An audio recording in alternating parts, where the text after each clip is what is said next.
That's a good catch, right? So right there is what we're dealing with, right? That's Anna Kasparian's tweet, and I guess it was in response to something that AOC said. I guess she's responding to AOC.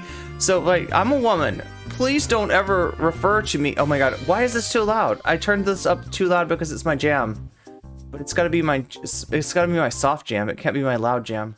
There we go. In the background, nice, and I should just put a EQ scoop on it. Maybe even do some, what is it called? Ducking or something like that? Ducking. Ducky ducky. Ducky ducky. So yeah, I'm a woman. Please don't ever refer to me as a person with a uterus. Birthing person. Or person who menstruates. Okay, so do you know what this sounds like to me? Like, this sounds like old school complaints about political correctness, right? Before there was SJWs, before there was woke cultures, before there were woke scolds or anything like that, there was just PC culture. People would complain about PC culture, and the idea was like disabled. Oh no, differently abled. You know, like words would come in that were slightly less offensive than other terms and other words, and people would get really mad. They would be like, what? We can't say woman now, right? Anna feels like Anna thinks they're taking away the word woman.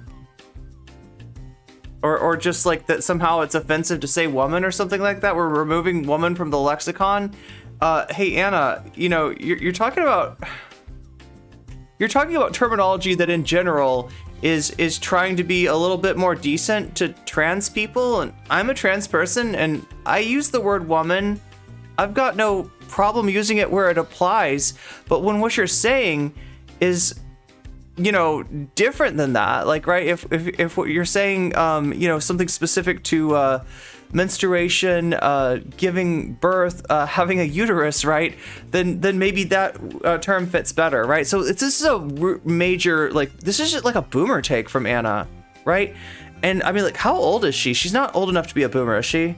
Frustrated as someone trans with I guess what's probably classified as intersex condition to have people say this shit. Like, even if it does feel dehumanizing to some cis woman, well, I mean, we're not replacing their, like, terminology. That's the weirdest thing of all, is it shouldn't be dehumanizing at all. It's more specific. It's not, it's not, ooh, we don't say that anymore. That's a no-no word. No, there's no no-no word. Woman is not a no-no word, right?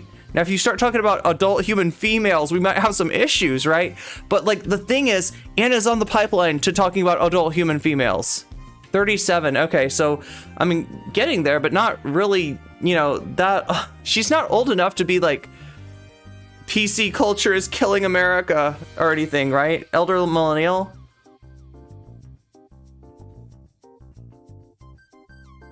But yeah, I mean, this is a super weird take from Anna, and, like, it makes me wonder, right?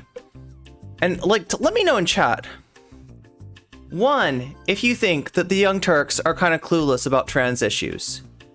Two, if you think that they are consciously taking a right-wing turn because there's more money in that lane. What do you think? One or two? One for clueless, two for they're doing this on purpose. They can't be this clueless. Two, they can't be this clueless. One. Frog Power Train thinks it's 1 and 2. I never thought of that. Okay, we got a 3. I guess that's a 3. My instinct is 1. They do seem clueless a lot, and when we covered the Ben Glebe thing, that was what I thought, right? I thought they were clueless, but, clueless in a really pernicious way, because, like, right, clueless can do damage too. If what clueless represents is putting somebody up there to talk about, like, issues like trans women in sports who really doesn't understand the issue and is like, well, this seems a little extreme, don't you think? And doesn't, know that, like, not according to the International Olympic Committee, right? And when did they decide this? Did they decide this in 2016, 2018, 2020 during the height of woke culture? No, they decided this. The Olympic Committee did. This was back in, like, the early 2000s. no awareness of trans people, let alone like political pressure or anything like that. There was just sports scientists looking at the issue of like who is allowed to compete in what, you know, division of the sports, and deciding that not only was it fair for trans women to compete in women's sports, but it was unfair to not allow them to compete, right? And they ran all the stuff about like fairness and you know, all the weird little moral panics about bone density and stuff. They went over this, they looked at this, right? And they didn't see any good reason to keep trans women out of sports, right? But don't tell that to Ben Glebe, because he's gonna reason it out in his big brain, right? He's gonna pull a debate bro here. That's the thing. It's the take economy. Everybody's got to have a take, and they just kind of like haphazardly were like, okay, so we got a story with the Virginia governor making a bad take about like bathrooms and locker rooms, and he's also gonna say something about sports. And Ben Glebe looks at that and says, huh, okay, so bathrooms and locker rooms, people should be able to use the facility of their, you know, that matches, you know, what they're comfortable with, right? Okay, so good on that. But if I want to be really reasonable, that third one, trans women in sports, that doesn't sound fair. That doesn't sound right. I'm going to say no. I'm going to say that I care so much about the bathrooms. I really want you to be able to use the bathroom of your choice. I care so much about you being able to use the right, you know, the bathroom that you're comfortable with, that I'm just gonna give this away to the Republicans. I'm gonna swat away. I'm beating up this mic today. Look at this, chat. It's got a dent in it. Do you see that? It's got a, oh my God, I'm killing headphones users. I'm sorry. Right, I'm swatting away the mic. But like, you know, it's one of those days. I'm just kind of frustrated, right? And like I said, like, here's what sucks for me, okay? No joke.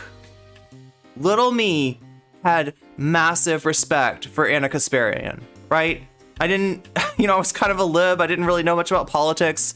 You know, I just was like, Obama good, kind of, you know, in that mode, right? And like Anna Kasparian was like a hero to me, because like, you know, she would, you know, when Jink had a sus take, she would set him straight on it, right? And I loved that, right? Because you didn't see a lot of women in politics in general, and you definitely didn't see any like strong and assertive women, and Anna fit that bill, right? So she was like my hero, right? So this sucks. I am not doing this. I don't have any hate for the Young Turks. I don't have any hate for Anna Kasparian. Yes, they're libs, and they never really got past that and stuff. I don't align with their politics, but for libs, I used to think they were pretty good. I used to think they were pretty cool, but in reality, the more I look back on it, they kind of never were. Too, courting controversy. So Chazardus thinks that they're doing this specifically to get a reaction, and that reaction kind of boosts their social media profile. That could be it too. I'm starting to get worried about my mom, and gets a lot of her news from TYT. I'm gonna have to do a lot of explaining. It's difficult, right? I had another streamer that was watching, reacting to some of my content the other day, right? And was surprised that I said TYT's kind of reactionary these days, right? They're like, okay, reactionary TYT, I guess. Like, she's a major woke scold over here, you know, calling TYT reactionary. But no, I was right. I've been right, and I've been like aware of this. I've been on this. I know the problems with TYT, and I know that they don't actually start recently, right? They go back to a long time ago, like the bad old days of TYT. They were really bad to trans people. They actively like made fun of trans people, right? But it was mostly Jink. Definitely right. It's the only it's only becoming clearer. But yeah, like you bring up a good point, Conan Crusader. Like, how do you explain to like an older, not older, but like, I'm not trying to, how do you explain to a parent, uncle, an aunt, somebody who is like generally on the right side on most issues, you know, somebody whose heart's really in the right place and who's really invested a lot in TYT, how do you explain, you know, where they're going, right? And this isn't just a one-off. This is an arc that they're on, because in reality, the TYT reactionary arc goes at least back to like Jink having a debate with Hassan where he complained about unhoused people possibly pleasuring themselves in the streets. TYT is calculating. That's what the poll says in on Twitch, and it seems like most people choose 2 over 1? Let's see. We got 2 1s and 3 2s on YouTube, 4 2s on YouTube. You got 5. Yeah, you got massively voting for TYT is calculating on Twitch. 2 1s, 2 2. Yeah, it seems like the overall. I think they're clueless in a way that's going to lead to 2. Yeah, you know what? There's an interesting thing there, right? Because there's like a downward spiral nature to what's happening with TYT, and what it is this, right? Let's say that Ben Glebe just doesn't know anything about trans people. Let's say that Jink got busy and was like, I'm gonna set Ben Glebe on this story. Let's say that it was all just kind of like, you know, innocent, right? You know, they're not, let's say that they're just clueless, right? And they don't see anything wrong with what they're saying, right? Now, I'm not justifying this, okay? This isn't me like saying that we should go easy on TYT, because of course we shouldn't. They're a major news network. Oh my God, Koenig Crusade, thank you for the sub. Wait, there we go. There's your sub. You've activated the jellyfish and the emotes and everything else. Thank you for the sub. Yeah, so if you don't know, like, where are we as far as ads? I don't know when the ad is coming up. Maybe in 5 minutes, maybe much later than that. I don't know how they work. Yeah, you get ads every 30 minutes, unfortunately, on Twitch. That's Koenig Crusade just showed you one of the ways that you can get out of those ads. That's by subscribing yourself. It is just $5. Another way that you can do it if you have Amazon Prime is you can link your Amazon Prime up to Twitch and get a free sub, and you can park it here and get out of the ads, no questions asked. The other thing is, like, because I know that some people just like do not have money, and if you do not have money, I don't want you to spend money, right? I don't want you to give me money when you don't have money for yourself and those around you, right? I very much empathize with that situation. I you know, it's very relatable to me. So, but like, you know, the thing for you to do then is just to hang out, be cool, make comments in the stream, and more than likely somebody's gonna see you making good comments, and it's gonna target you for a gift sub. So those are the 3 ways that you can get out of the ad breaks on Twitch. They're terrible, but our other alternative is those pre-roll ads, which would mean every time you click on me, that you got to sit through, like, I don't know, 5 minutes of ads. The pre-roll ads are ridiculous. So I always like, get those out of here any way that we can. And Twitch is like, well, you want 2, we'll get them out of there for 2 ads every hour. And I'm like, I don't really like that either, but I guess it's better than the alternative. So yeah, thank you for the sub. Anna's always had an ego problem, but before now, people overlooked it because they agreed with her position. Now it's just showing pure ego. She's also getting mad about something that wouldn't be directly said to her, but it was, I think AOC said it. Nobody was like, oh, hey, Anna, you're a great person with a uterus. You're a beautiful person with a uterus. Don't you think that Anna Kasparian's an awesome person with a, you know, nobody was saying a person with a uterus to Anna. Nobody was saying Anna's a great birthing person. Anna's a great person who menstruates. Nobody's gonna say that to you, right? Person who menstruates comes up when you're talking about like, you know, like should we maybe have, like something like the idea of should we have like, you know, tampons and pads available in both bathrooms, right? Because a person who menstruates could be in either bathroom, so it makes sense, you know, right? That's where it makes sense. Like, you know, person with a uterus comes up probably more in like a medical context or something like that, right? Birthing person, I've never heard birthing person. I literally think that she made it up. I don't know. I've never heard birthing person. That just doesn't even come off the tongue right. Hey, what's up, Nero Casadun?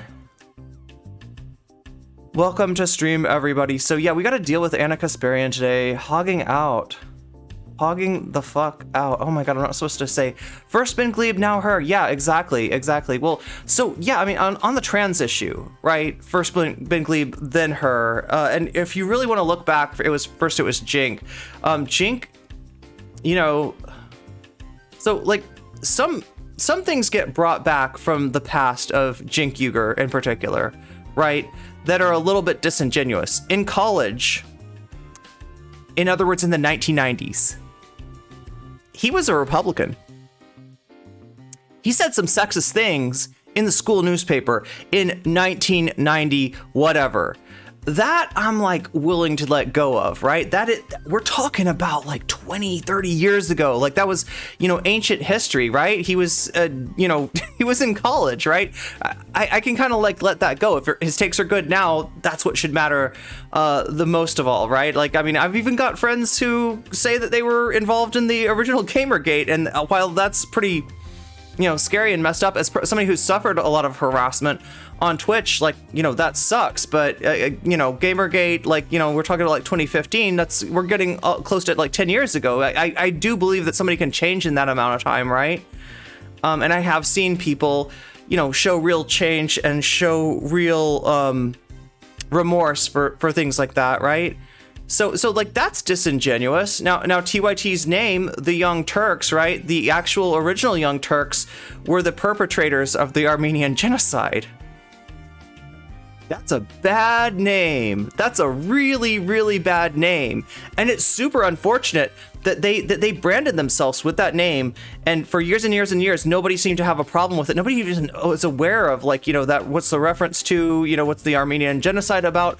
Then people started to say stuff, and they have addressed it. They have said, yes, the Armenian genocide is bad. I think they've even expressed some remorse about the name, right? But they're kind of stuck with it, right? And it does also have a colloquial meaning, right? It's a bad name. There's no denying that, but you're like, I can understand if they want to be, stuck with it, right? So there's a few things in TYT's past that people bring up as like smoking guns that I don't really think are that much of smoking guns, right?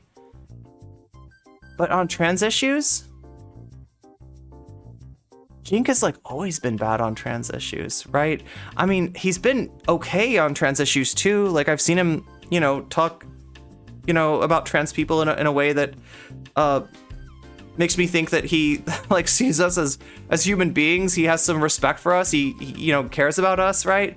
But if you go back to like 2010, 2008, whatever, you go back to like the older TYT, even like, the early 2010s, right? You're gonna see Cenk acting a different way when trans people come up in the coverage, right? Cenk being really weird and gross to trans people, and actually using the term transgendered as a way to say,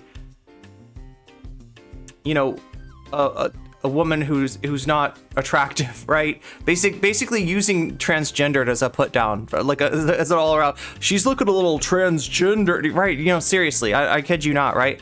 So he did that, and he's never apologized for it. And I think I've mentioned it before, and I've thought about making a bigger deal, about it, right? There's some Twitch people who work with TYT, and I thought about like maybe contacting one of them and just like asking, hey, it's been a long time since Cenk used to do this, but he did used to do this, and I don't think there's been like an apology. It would be great if he could, just like say, hey, I was a different person back then. That was messed up. Sorry. But yeah, that never happened. And, it just came back around again. White cis women were centered in the discourse about reproductive rights. So them feeling uncomfortable with language that also mentions trans masc people who are also losing, makes them feel uncomfortable. But the question is if their discomfort is worth the erasure of trans masc people in that discourse. Fucking done with TYT and Anna. I'm worried about the trans people they say they have in their crew. Yeah, I mean, look, it's gotta be a tough thing, right? It's gotta be a tough thing to be that person, because they do try to hide behind the, their trans crew members and their trans hosts as like a fig leaf, as like proof that we're obviously not transphobic. Because why would these people be working for us if that was true? And then if you're that person, right? And some of the money that you're living on comes from the fact that you're working for the Young Turks. That puts you in a really awkward position, right? Like, you kind of got to get out of there. But at the same time, I feel for the fact that it's not easy, and you know, the life of a content creator is very precarious. You know, working with a larger company like TYT might make that less precarious, but when you realize that you're being used like this, it's not an easy just, okay, I'm out of here kind of thing. And you would hope that maybe, you know, somebody there would try to talk to Anna, would try to talk to Jink, maybe even give an ultimatum about it.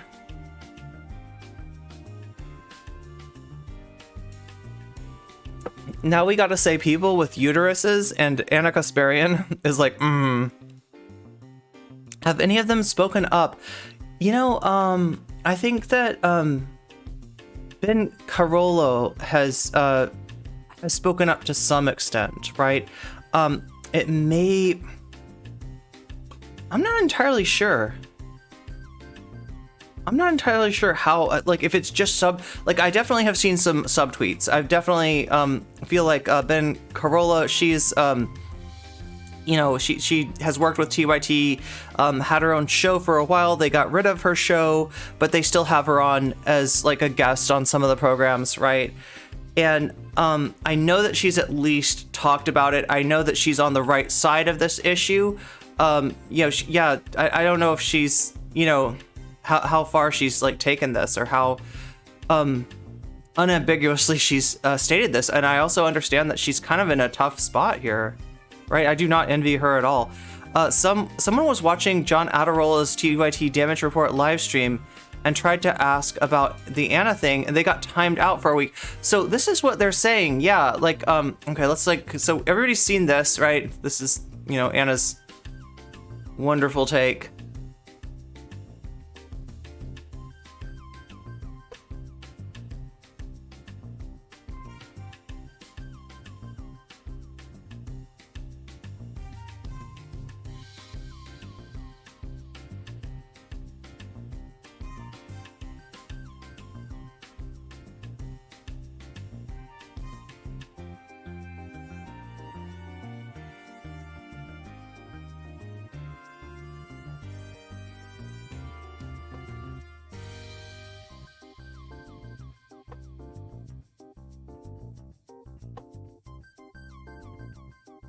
Oh yeah, speaking of which, I gotta find my thread and give it, there's my thread. Okay, so, oh my God, I hate this about Twitter. Does anybody else get annoyed by this? Like, you see the post that you're looking for.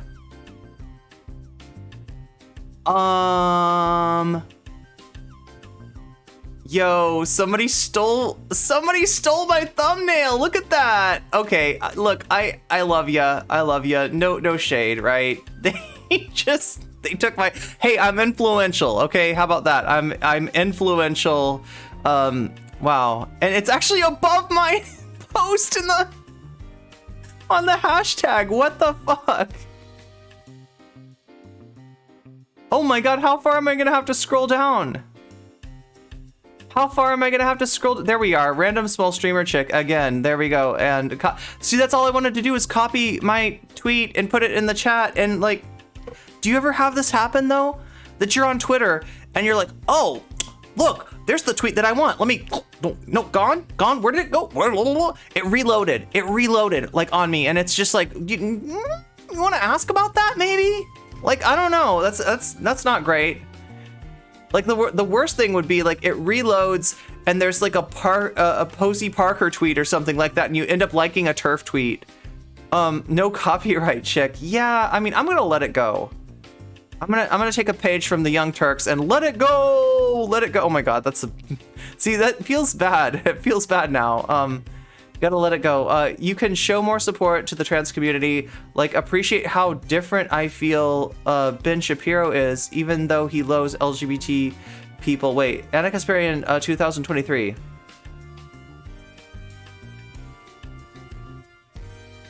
Wait, what does that mean? That's a weird quote. Thanks for posting that, Loris. What is that about, huh? They should at least give you the option to make Twitter a bit slower on the updates.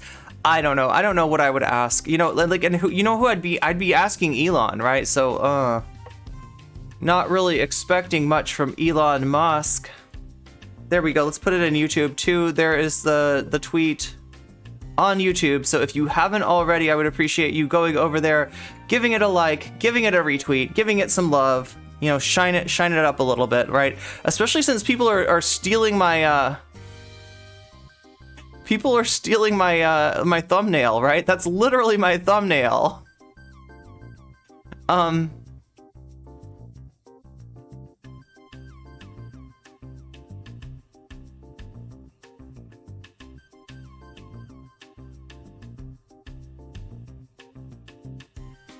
Oh my god, that's hilarious. Look at this. Somebody says, I don't know how people are still watching Jink and Anna in 2023. And Jink says, YouTube, Facebook, Pluto, Roku, Samsung, Twitch, almost all other platforms. Of course, TYT will lie. Oh my god, no.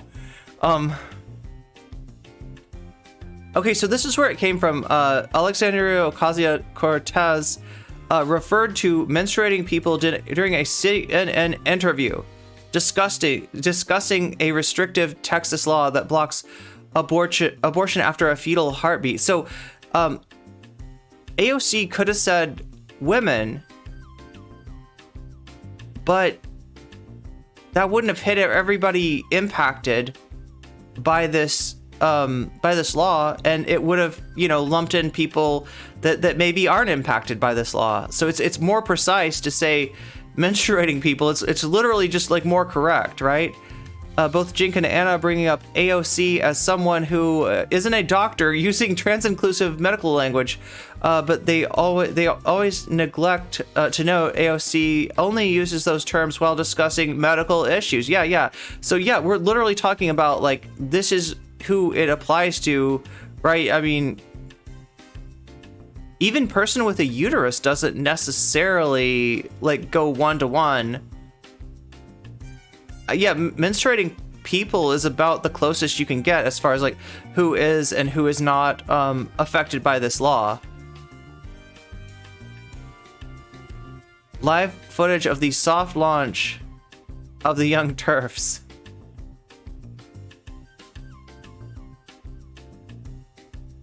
No, I'm, like, really curious if this person's, like, they're probably, like, a follower. I don't want to be blowing up one of my followers. Look, this is potentially, yeah, a small account. Don't anybody give them hate. They're fine. Look, I'm influential. That's all. Okay, I'm influential. I'm out there influencing people. It's too bad that Twitter doesn't put my tweet a little higher on this trend. But you know, I'm out there influencing people, and that's a good thing. I'm not gonna be mad about that, right? I'm not gonna be mad about the fact that somebody else is higher up in the trending than I am with my thumbnail there. Also, yeah, the logo itself was made by Zara Xerox, right? So I had some help this morning from Zara in turning the U into an E and the F into, or sorry, the K into an F here. So, you know, it's not completely an Irene job, but yeah, the background is definitely Irene, and the filter, I put a filter in a background. I don't know. I guess I didn't put that much work into this thumbnail, so I'm really not gonna get mad about it. But that's what we're dealing with today. Some people have already made videos on this, right? Surprise, surprise. Let's take a look. Let's see what we got here. That's Sheep in a Box, right? Pretty decent channel, I would say. Is it water with the sheep in the box? Hello everyone, just a brief unscripted video for you, because apparently... Wait, a boof? Wait, how does boofing have anything to do with this? Apparently some people don't understand how trans-inclusive and medically specific language functions, including Anna Kasparian of the Young Turks, who said, "I'm a woman." Are you serious? They stole my pic. Okay, let's not hate. I really don't want to I don't want to ever direct hate towards a small account, okay? So seriously, no shade on that person, okay? They just, you know, I'm influential, that's all. Please don't ever refer to me as a person with a uterus, birthing person, or person who menstruates. How do people not realize how degrading this is? You can support the transgender community without... Wait, how is it degrading? Wait, how... Wow. Because here, of all the things that she could have said, I mean, okay, so wait, is the degrading part the idea that she thinks woman is being reduced to person with a uterus, person who menstruates? I mean, AOC said person who menstruates, so that's the thing that got Anna's ire, right? Um, I guess that's it, right? She feels like women are being reduced down to this. But like, how does she like? Has she even thought about like how do trans men feel from constantly being erased when a law impacts them, and yet we say woman as like shorthand for when what we really mean is this, right? It's just like I don't see how you can be mad at more specific language. A clip of Anna getting this concept explained to her. Oh my god. Oh my god.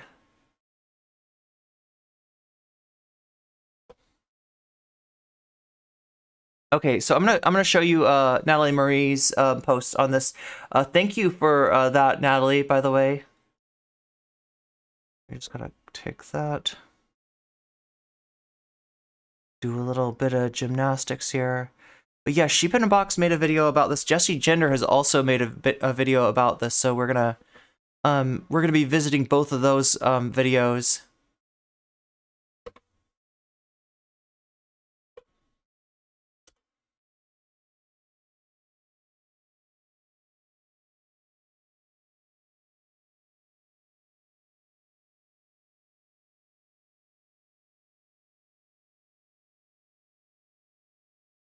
Okay, there's that one. And the clip of Anna.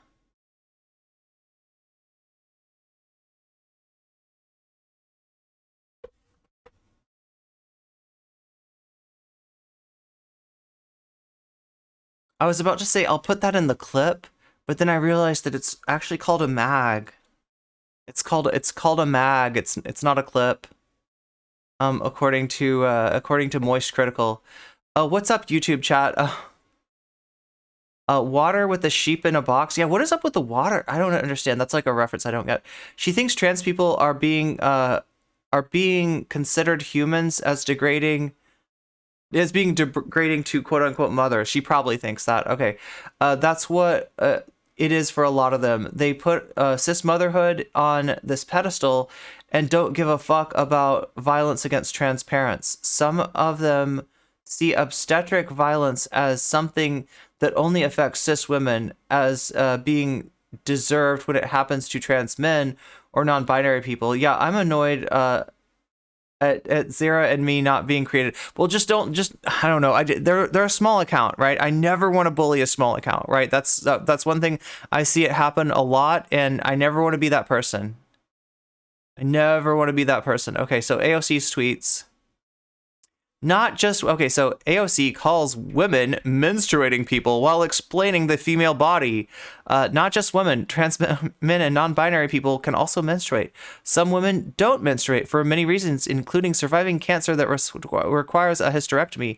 GOP mad at this are, so it's like you would think it's just the GOP protecting their patriarchal idea that women are most valuable as uterus holders.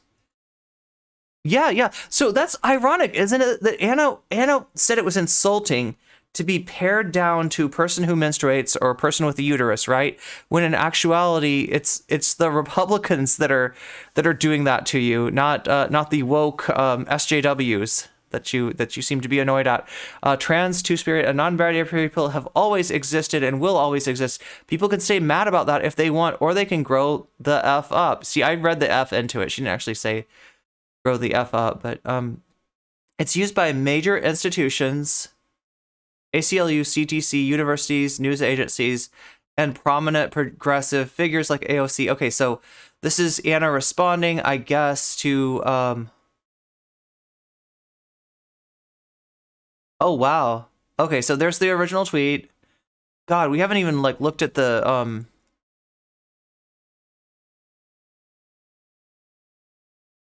we're gonna need to do a little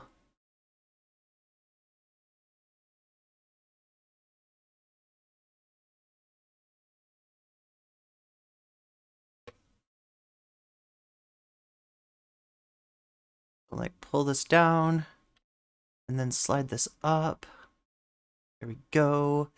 And slide this over. There we go. So we got our Twitter screen right here, okay? Let's take a look at this. This is the thread itself. We've already read Anna's... Oh my god, what the fuck? Twitter, stop it! Stop it, Twitter! Ugh. Okay, so yeah, this is Humanist Report. Who's the purveyor of the Humanist Report? I respect trans people as long as they aren't effing annoying. Anna Kasparian, probably. When we use woman to mean person capable of giving birth, it ignores reality. True, yeah. Jesse's so nice about it without ceding any ground. Yeah, Jesse's really trying to do a call in rather than a call out, if that makes sense. Like Jesse's never, like, people accuse Jesse Gender of being a drama streamer, and it's hilarious. Look, if you want to call somebody a drama streamer, pick on me, okay? Jesse Gender is definitely not doing anything approaching drama. Okay, so oh wait, did she get... No, she did. Oh my god. Oh, this is bad. I mean, there's a lot of wait, are there a lot of quote retweets? There's more retweets still than quotes. There's more like... Oh my god, that's a lot of likes. Damn. And the first person under here is Zuby. Yo, isn't that... It's like a... Wait, what? Did they disappear? Okay, your side is gonna roast you now. Oh my god. Yeah, this is like a manosphere person, right, Zuby? I don't know much about them. Just not somebody I'd expect to be for Anna to be on their side on an issue. Mike Figueredo. Oh, Mike Figueredo? Is it Figueredo? I feel like I'm mispronouncing his name somehow. Figueredo of the Humanist Report. Okay, so I respect you a lot, but this notion that the mere existence of trans-inclusive terms rarely used in casual conversation somehow degrades women. It comes right out of the right wing's anti-trans war on women playbook. There's a reason why they're praising you for this. Hey, Mike, you're a guy who has no clue what it's like to have your reproductive freedom taken away. But consider what it's like to have the same lawmakers who failed to protect our rights turn around and call us people with uteruses. It's not inclusive if cis women hate it. So there it is. There it is. Cis women are more valid, right?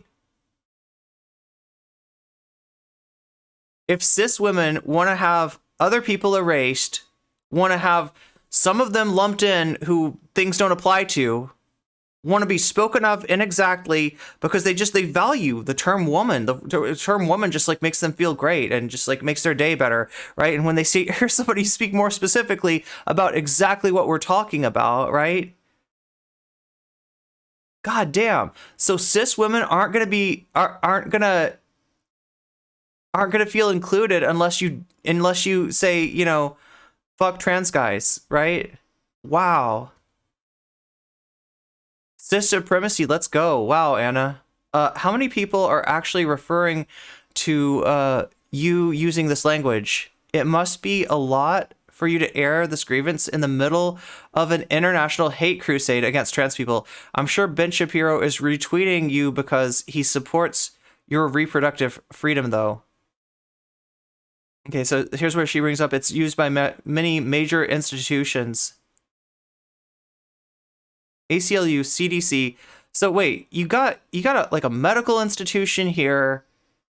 You got academic institutions and journalistic institutions and a free speech institution, right? But I mean, like as far as like these three, like these are institutions with a vested interest in specific language. CDC gets it wrong, speaks inexactly, they're going to get called on it, right? That's going to be a bad look. Universities get it wrong. I mean, like this is an academic institution. You don't want to be spreading like false information under a university's letterhead, right? News agencies, you will literally have to print a retraction and have to, like an errata or something like that, right? So yeah, like what the fuck? Prominent progressive figures like AOC And the guilt by association charge is lazy and lame. Oh my god. So wow. So actual Jake comes in and says, "You're not guilty by association.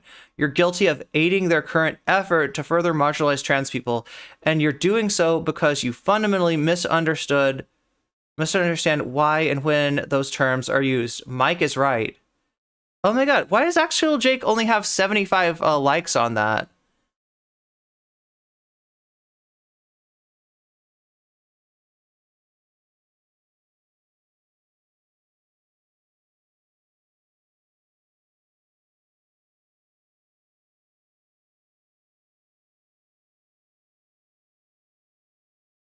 So I'm not seeing like a clear like winner or loser in this exchange, right? If you like look, Mike has less. Mike is not ratioing Anna on the main tweet, but Anna's not like ratioing Mike on the follow up tweet, and then it's going down. Like the number of likes are going down as you get further into the thread, as expected. So it's looking pretty even there. I mean, I don't know what retweets. Looks like Anna's got slightly more retweets, but I'm guessing some of them are quote retweets. Yep, 222, 221 quote retweets.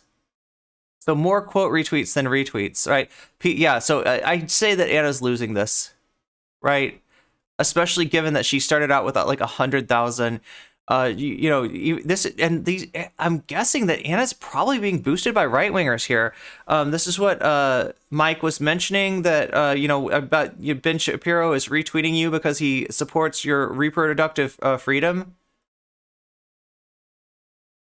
Okay, so here comes Mike back with, "It's not guilt by association. The point is far-right Fists are using your tweet for anti-trans propaganda purposes. There's no way you're not cognizant of that. I respect you, but this is really disappointing. I genuinely don't get it, actually." So people are like, give up on... Oh, here's Natalie Marie with... the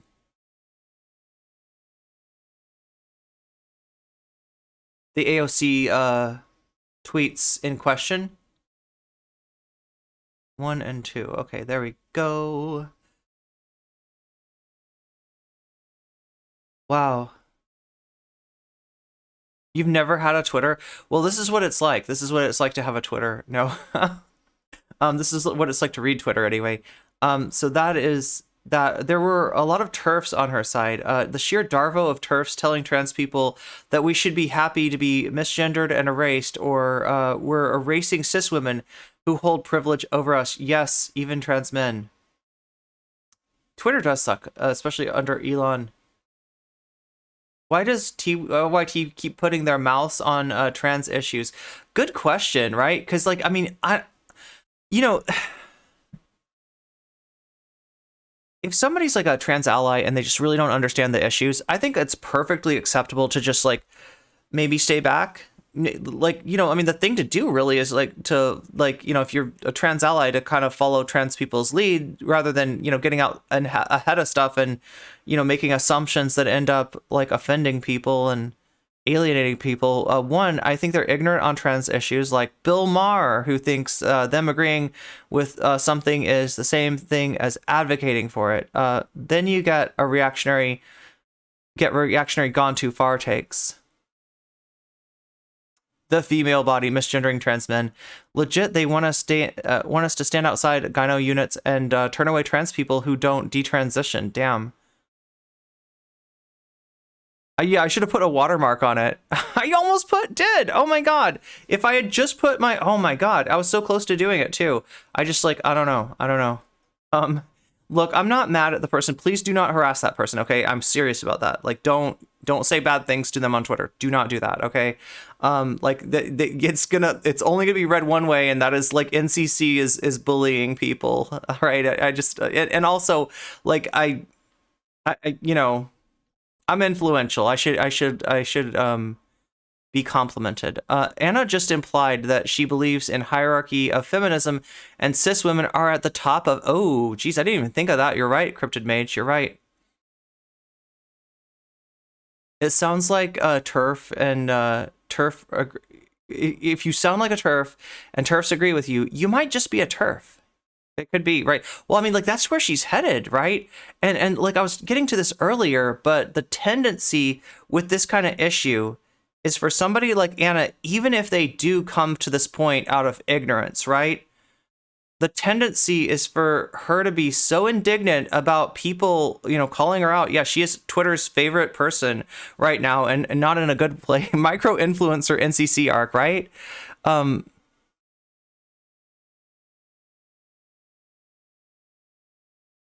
They fired one trans person with a show. Wait, what? Wait, they okay. So I've also heard the other thing that people. The reason that I wanted to look at this like hashtag is that there are people saying that TYT is banning trans people, and I'm not sure what they mean.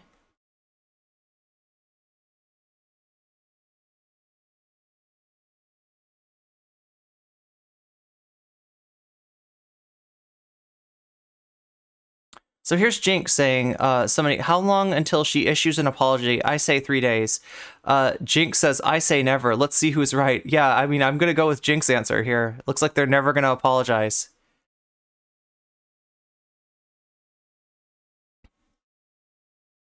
I'm trying to find this, the Young TERFs, to why I left the left pipeline. The Young TERFs was and also I got to question Young at this point.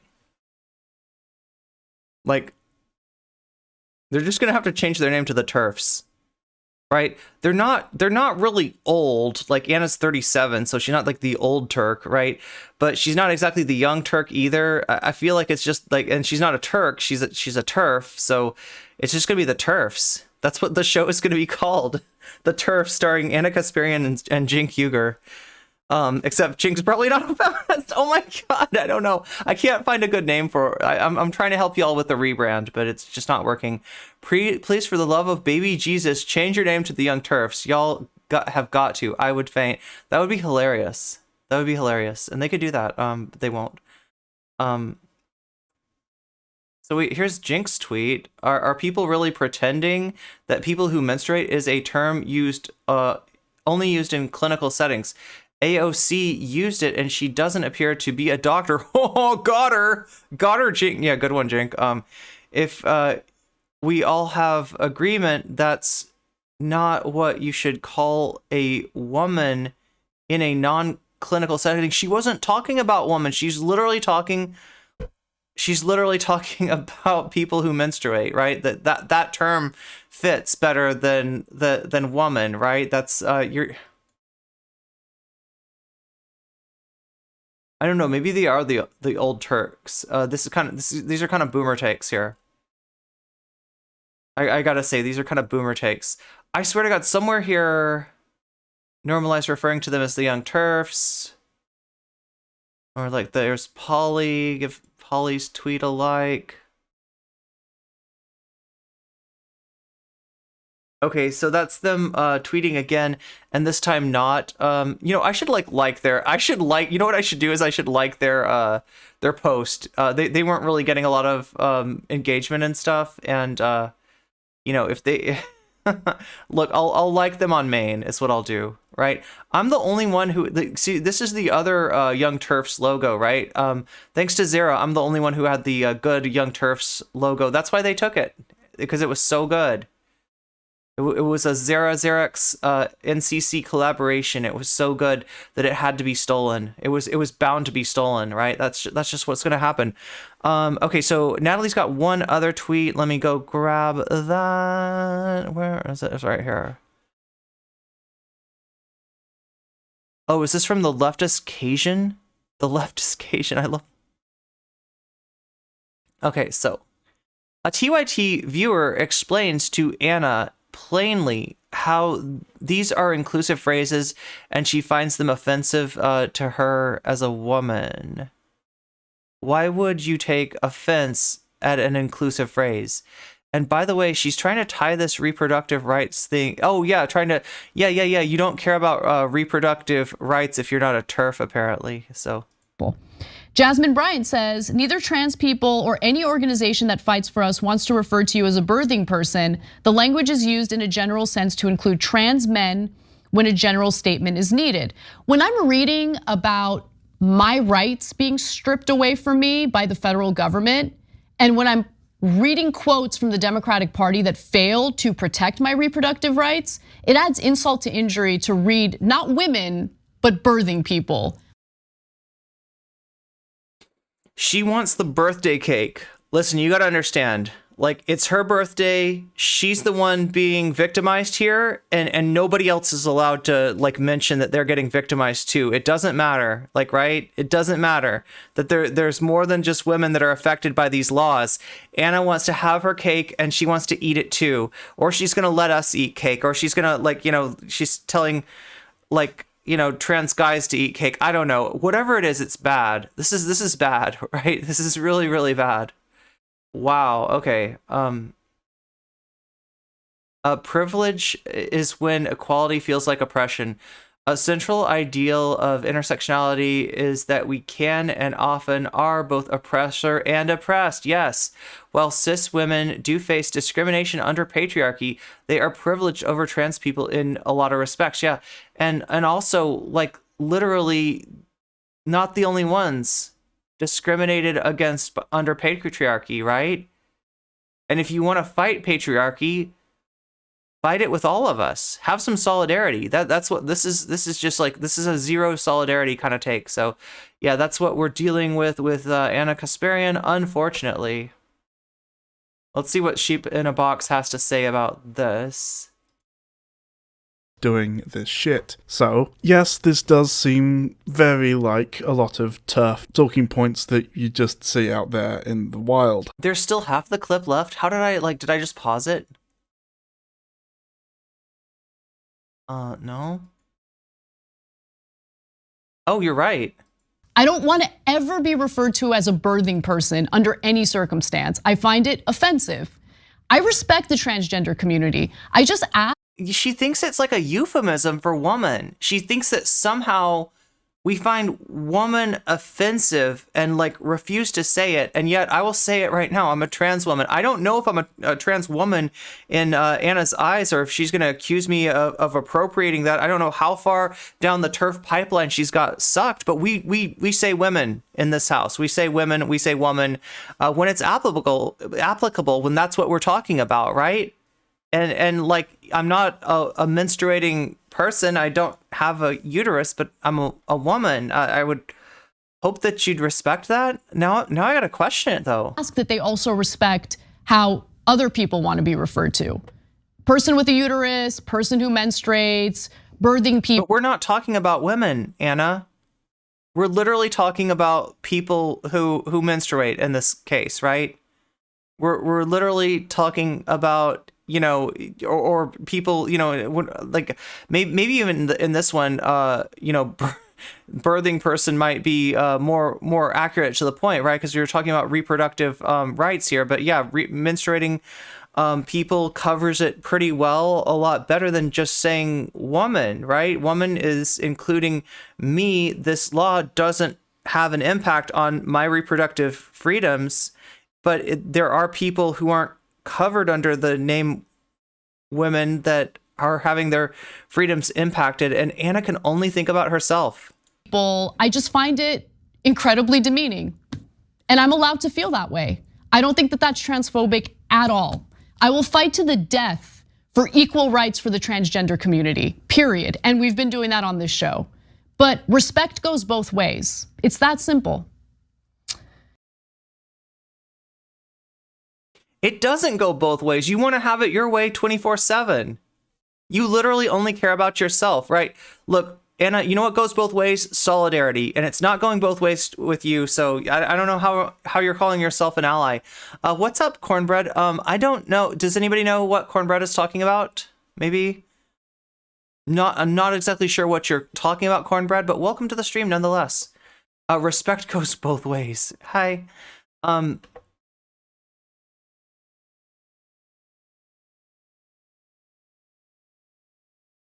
God. But hey, thanks for catching that, Natalie. I didn't even realize that I got so upset that I paused it halfway through and started reading the replies here. Cool. What's in the quote retweets? Does she say get progressive merch? Oh no, oh no. Okay, I got it. Silent Storm, thank you. Thank you for the I can't speak.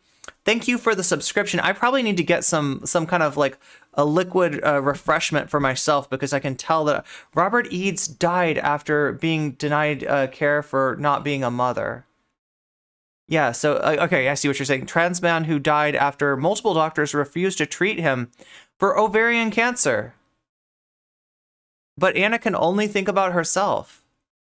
God damn.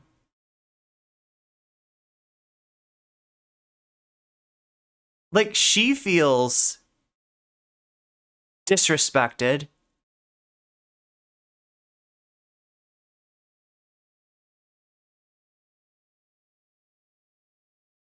She feels disrespected. She feels like insulted. She doesn't want to say, you know, person with a uterus. She doesn't want to say, ah, god damn. And yeah, it says get your progressive merch on the screen the whole time.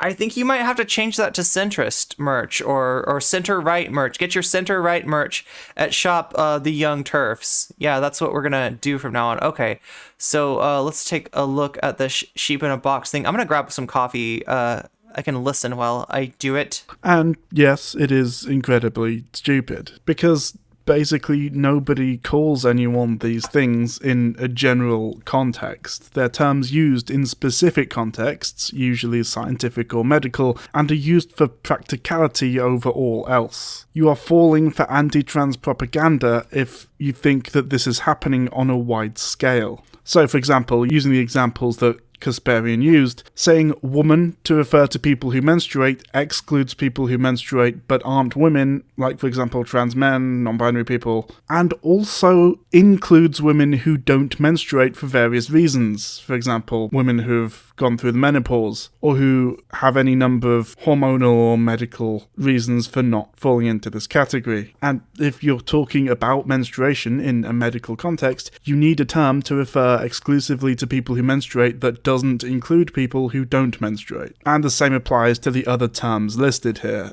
So, for example, person with a uterus cannot be replaced. Look, and I'm going to go one step further, okay, Anna? You like Ben Shapiro. You go on that guy's show. You're getting retweeted by Ben Shapiro. Anna, facts don't care about your feelings, right? I don't care if it's in a medical context or in another context. If it is a more specific, more direct, more applicable, more correct term to use, then I'm going to use it. And I don't care if we're sitting watching Netflix, Anna. I am not going to euphemize people who menstruate as women, right? Because that's just silly. She's the one who wants a euphemism. She's accusing us of using these things as euphemisms for women. We're not. That's not what that is. It's not a euphemism for women. It doesn't have a one-to-one correspondence with women. You're the one who's trying to euphemize these things as being like, you know, this, oh, you mean woman. You mean woman. You mean adult human female. No, Anna, I don't. No, I do not mean adult human female. God damn it. Like, how long though? How long until we see a real like adult human female tweet from Anna? This is gross. This is really gross. The call is coming from inside the building. Get your TERF merch now. Yeah, reactionary merch. There is a documentary about it. It's a big, okay. We should look at that actually. Are you talking about a documentary on YouTube, or is this Robert Eads was a trans man who lived between 1945 and 1999, and yeah, died because of people's ignorance about, you know, who, like I don't know. I'm not going to say that a term could have saved somebody's life. Southern Comfort is the name of the documentary. Yeah, we should take a look at that. Thanks for bringing this up, Cornbread. It's like, I'll fight for my idea of you, but not with you. Yeah. Anna is a careerist, and I think they will struggle to hand the mic to a newer generation and further marginalize people. Well, I mean, I don't know. Like, look, I mean, if I was the one, if I was working, I mean, I wouldn't have been in this position because I have a number of issues. Like, like I said, I liked TYT when I was younger, but, I would have never taken an offer from them to work with them because I know about how problematic they are, right? But if I was in that situation where I was working for them, I would be looking for a way to quit right now. And like I hate that they've got trans people that they're trying to use as fig leaves, and I sympathize. I massively empathize for anybody in that position. I haven't been in exactly that kind of position, but I definitely have had my trans identity used as cover for somebody who's doing harm to trans people, and I spoke up for it and I got clobbered, right? So like I kind of understand, even like the reticence some people might have for taking that step, but I hope they can find the courage to do that, and I hope they can, make their life work, right? Because you are talking about somebody's job, and I'm not, trying to downplay that people need their jobs, and as a content creator, it's really hard to make it, and having a gig like TYT, I'm sure could be. It could be really hard to replace. How would I have gotten a hysterectomy if the language of hospitals only recognized women having a uterus? The institution wouldn't see me as having a uterus in the first place. It wouldn't have been possible to get surgery at all. Yeah, yeah. Thank you for bringing that up so much, Cornbread. I think it's important to bring up cases like that to show, yeah, that there is an impact of this, right? And not that terminology in and of itself can save people, but there's a consciousness that's represented by the will to use that terminology when you're going to get shit like this from people like Anna, right? When you use this stuff, you're going to get, not just Ben Shapiro being like, oh, people who menstruate, huh? Oh, are we being politically correct? I mean, you expect that, but you're going to get fucking chuds on the left, coming back at you too. By woman in a medical context, because once again, a lot of people who have a uterus are not women, and also a lot of women do not have a uterus. For example, women who've gone through a hysterectomy, or again have a number of birth defects or other medical conditions that cause them to not have a uterus. And finally, birthing person. Yes, perhaps this is a bad term. Well, it's also a term that I haven't heard very much, right? But if you're literally talking about a person, okay, so you got two options as far as I'm concerned. If you want to speak specifically to that, person who can give birth, or birthing person. Person who can give birth, that's 6 syllables. Birthing person, that's 4 syllables. I could see why somebody would use birthing person, although, yeah, admittedly, it doesn't glide off the tongue.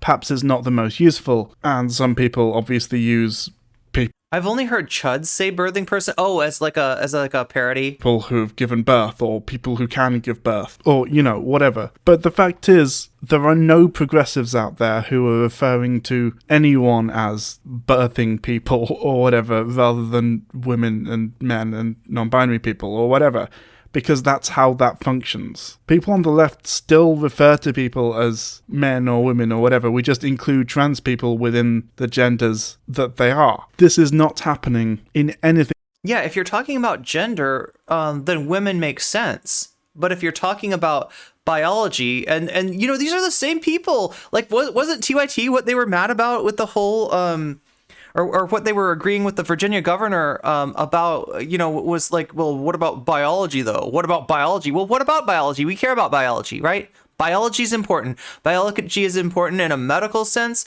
Biology is important when it comes to like who a law impacts, a law about reproductive freedom. Yeah, biology is real, and physiology too. And I've studied these things. I'm not trying to like run away from this. I don't think that like I'm fucking magically poofing my biology and physiology into a state where I don't need to take exogenous estrogen, right? Obviously, yeah, that's the weirdest thing, is that they say that we don't recognize biology when we're like literally taking hormones to affect our physiological processes, right? It's bizarre. Approaching a wide scale, and this language is used for very specific reasons, as we just mentioned, mostly in a scientific or medical sense. But it can be used in other senses when referring specifically to that specific group of people, like for example, people who menstruate. If I was conducting some kind of survey or study for any reason, be it scientific, sociological, etc., and I wanted to refer exclusively to people who menstruate and not to people who don't, saying woman instead doesn't fulfill that purpose for the reasons we just described.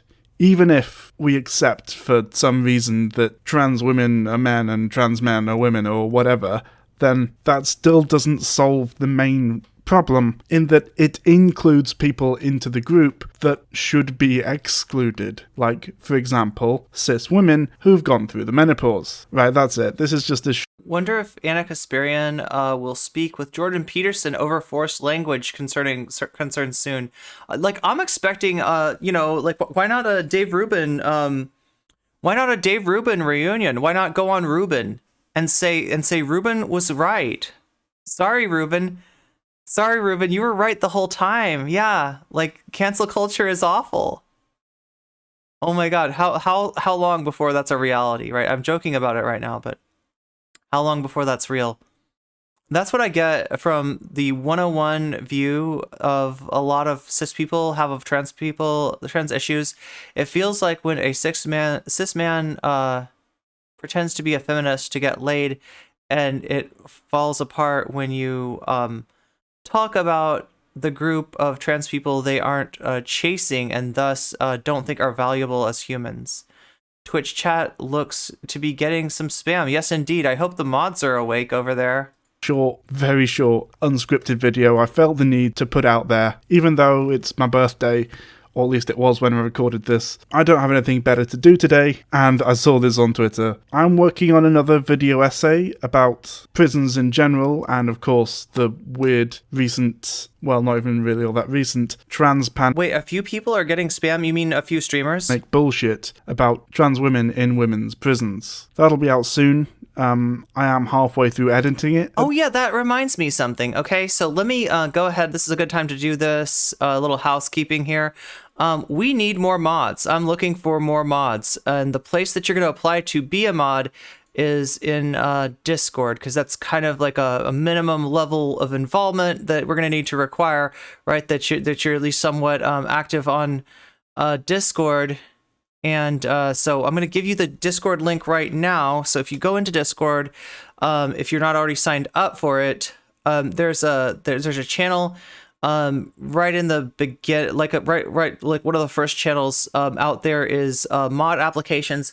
And just kind of like let us know if you're interested, right? We will be, kind of doing some like rolling, onboarding of mods for YouTube chat, for Twitch chat, especially Twitch chat, it looks like, and Discord as well. And in addition to people that might be interested in like editing stuff on Twitch, creating highlights, stuff like that. Yeah, just let me know kind of like, what your involvement with the stream is, how long you've been following, and any special kind of skills that you think might be applicable if you've modded before, right? And yeah, we're looking for YouTube, Twitch, and Discord mods, and maybe even an editor or two if anybody's interested in that, right? I'm going to be trying to put together a God, what is it called? There's like a name for this. It's like a little guide to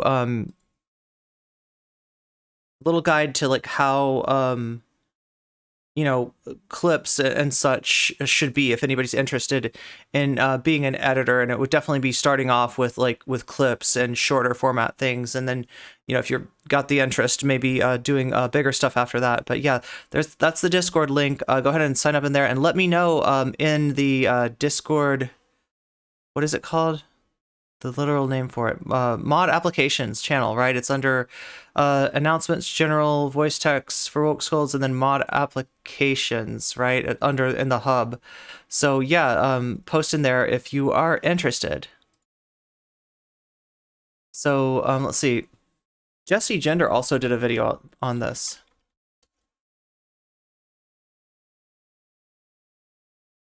And it was Jesse Gender After Dark.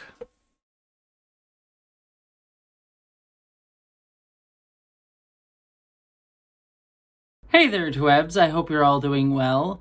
So, I want to do a quick video because I want to try my best to give someone who is currently in the center of capital D discourse on Twitter for something she said that many have taken as akin to Style guide, that's what I was looking for. I'm going to make a style guide for how like a NCC video works. And maybe I should even do, I could definitely hang out in general and, teach anybody who's interested just the basics of how to use DaVinci, how to use, it would mainly be DaVinci. OBS can be useful in getting clips as well. But DaVinci Resolve is what I use. I use it because it's free, right? I don't pay for Premiere Pro, and I don't think that you should have to either. It's, it's a good software and everything, but I feel like DaVinci does most of everything that I need. very turfy and Jesse was too nice. Jesse's always too nice, right? If there's any fault of Jesse, it's that she's too nice, and that's a good fault to have. Trans rhetoric, and try to give that person the benefit of the doubt and give a response to what she said in a way that is trying to create a constructive conversation. And I understand why Jesse's being too nice also, right? So if just to explain, what's probably going through her mind, it's this, right? On the off chance that this was just a misunderstanding by Anna, she wants to be a voice out there that's saying not words of condemnation, but rather doing like a call in rather than a call out. So that's kind of where she's going on this, right? Because there is a tendency, like there is like a vicious cycle of somebody having like a really god-awful take on an issue like this, getting called out for it, and then doubling down on that call out, right? Now, it's not anyone's fault for criticizing them. Like, right, the stuff that Anna said, like, I'm criticizing her for, a lot of people are criticizing her for it, and she should be criticized for it. But, Jesse's just taking a different strategy, like a different like tactic here, and hoping that there's like a way to reach out to somebody like Anna Kasparian and kind of save her from herself. What's up, Cyberspace? Not good to see you. And the reason that I want to do this is that I have very often found that Twitter is not a place where constructive conversations happen, but where conversations fall into antagonistic binaries. That's true too. Yeah, Twitter is not the place to really hash something out. Twitter's not the place to have a discourse, right? You like, I use Twitter to like make my opinion known. And if somebody, has a difference of opinion, especially if it's like a small thing, like, I'm not sure about this word that you used here, no comment chick. What do you think? Maybe this word might be better? Then like, yeah, okay, that word's better. Thank you. That's a good suggestion. Or no, I don't think that word really fits here, but thank you for, right. That's the conversation I like to have on Twitter. When it gets to, I think you're completely wrong, and here is 5 tweets of me saying why. That's a little bit more engagement than I signed up for, right? And so, and if somebody just like drastically disagrees with what I say, and it's like a heartfelt, opinion, like, I don't know, there's not a lot of places to go from there. It's either, okay, well, that's your opinion, and you can go ahead and reply to my tweet and disagree, and limited chance that I might, reply back. Or if the person is just like, pestering me, then that's a block. That's a pretty easy block to say. Tweets are too short for anything but snide online. Yeah, that's right. Snide one-liners. That's basically what tweets have room for. She's being constructive. I think that's her role in the yeah, it's very much the lane that she occupies, and I appreciate it. I appreciate that we have people out there. Anybody that says Jesse Gender is out for drama, right? Look at this and understand this is Jesse Gender steering away from drama, offering an olive branch and doing everything she can to call somebody out who has said, honestly, some pretty offensive stuff and doubled down on it and showed no signs of, of reconsidering what she's saying or anything else, right? So there's every reason for Jesse to go hard on her, and yet she's not. So Xander Hall, Vosh, you need to shut the fuck up. You are drama streamers. She is not. So when someone says something that is, yes, kind of a little bit messed up, it ends up leading to people dogpiling on that person or yelling at that person or taking the worst possible presumption of someone's intent with that phrase. Whereas I look at what this person wrote and I can see a way in which this was written by someone who may have been misunderstanding how we talk about or think about transgender issues and talking points, because she has fallen into potential misinformation surrounding trans people. And that's the goal of misinformation. Misinformation around trans people is made to cause wedges between people who, if in an ideal world, would actually have constructive conversations saying like, oh, this is actually why that's an issue or why that's a problem. So I'm going to try my best to offer this video in that vein. And maybe at the end of the day, this person will ultimately reveal that they are a TERF or double down on, transphobic rhetoric. But I'm gonna at least make the attempt, because I think it's worth the attempt. So to stop dancing around the bush here, the person that I'm talking about is Anna Kasparian, and as you can see, I'm looking at. So she's aware of the fact that there's a great chance that that she's not going to be able to help, that Anna's not interested in an olive branch, that Anna's not interested in thinking about what she said, right? Jesse's not naive.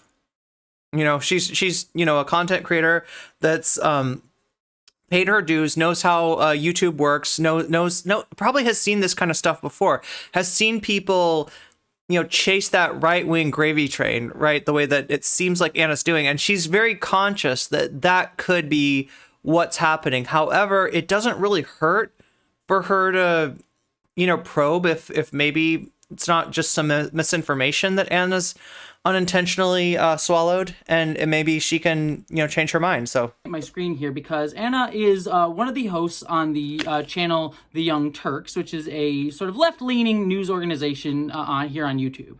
To be very honest, I don't follow them all that closely. I sometimes catch their videos here and there when they pop up in my feed on an issue that I'm interested in. I almost thought she said The Young TERFs. As a cis woman who has severe endo and no ovaries anymore, I am very grateful and appreciative of trans people promoting medically inclusive language. Yeah, I mean, it's just like at the very basic level, it's more accurate, right? And if you're speaking in a medical sense, there's a real reason to want to be more accurate. If you're speaking in a political sense, it makes more sense to be accurate, because when you're talking about who legislation could potentially affect, you want to speak accurately to those people, right? It's not affecting all women, and it's in reproductive legislation is potentially affecting more than just women, right? So to be more precise, more correct, you use terminology that's more precise and more correct, and it shouldn't really be that it shouldn't be that much of a argument, right? There's an important class element to the whole Kasparian situation. It happens with many white feminist movements. They get theirs and then they leave everybody else behind. Yeah, but I'm not a big follower. So what Anna has oh yes, and this apple is very good. Written is this: I'm a woman. Please don't ever refer to me as a person with a uterus, birthing person, or person who menstruates. How do people not realize how degrading this is? You can support the transgender community without doing this shit.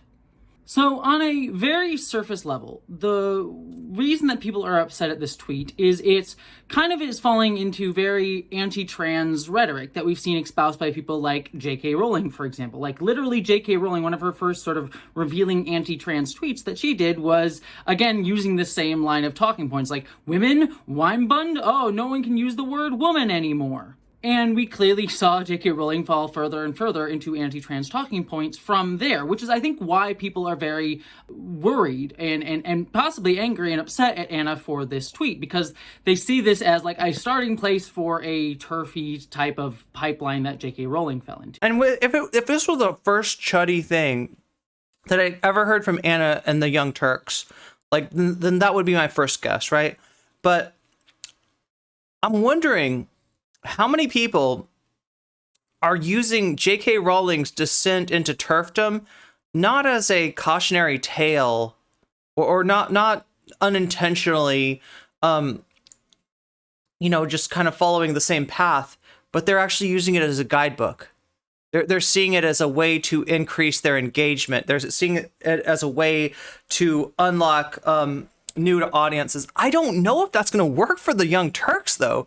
If you understand the history of the Young Turks on YouTube, even though they've never been particularly like left wing, they're not leftist, right? They're left-ish, they're lefty, but they're not leftist. They're not, they've always been the kind of, bounce of reason. Let's like find a, kind of moderate viewpoint. They've always been kind of moderate, but don't try to tell that to the right wingers on YouTube. They absolutely look at the Young Turks as if they are the foaming at the mouth SJWs that actually maybe I am, right? They look at the Young Turks and they see NCC, right? So like the idea of the Young Turks actually being able to capture that audience that's hated them. These are the people who back in the day would have, before TYT figured out how to moderate their chat, would have come in and spammed the Young Turds. Like young turds. That was like they hate, like right wingers hate the Young Turks. So I don't even know how like wise this is, but it does seem intentional to me. Like if I'm gonna guess, I'm gonna say it's Young Turfs, yeah. However, again, giving the benefit of the doubt here, what I could see her possibly thinking is she sees a lot of people using phrases like person with a uterus, birthing person, or person who menstruates as phrases that are being used instead of the word woman.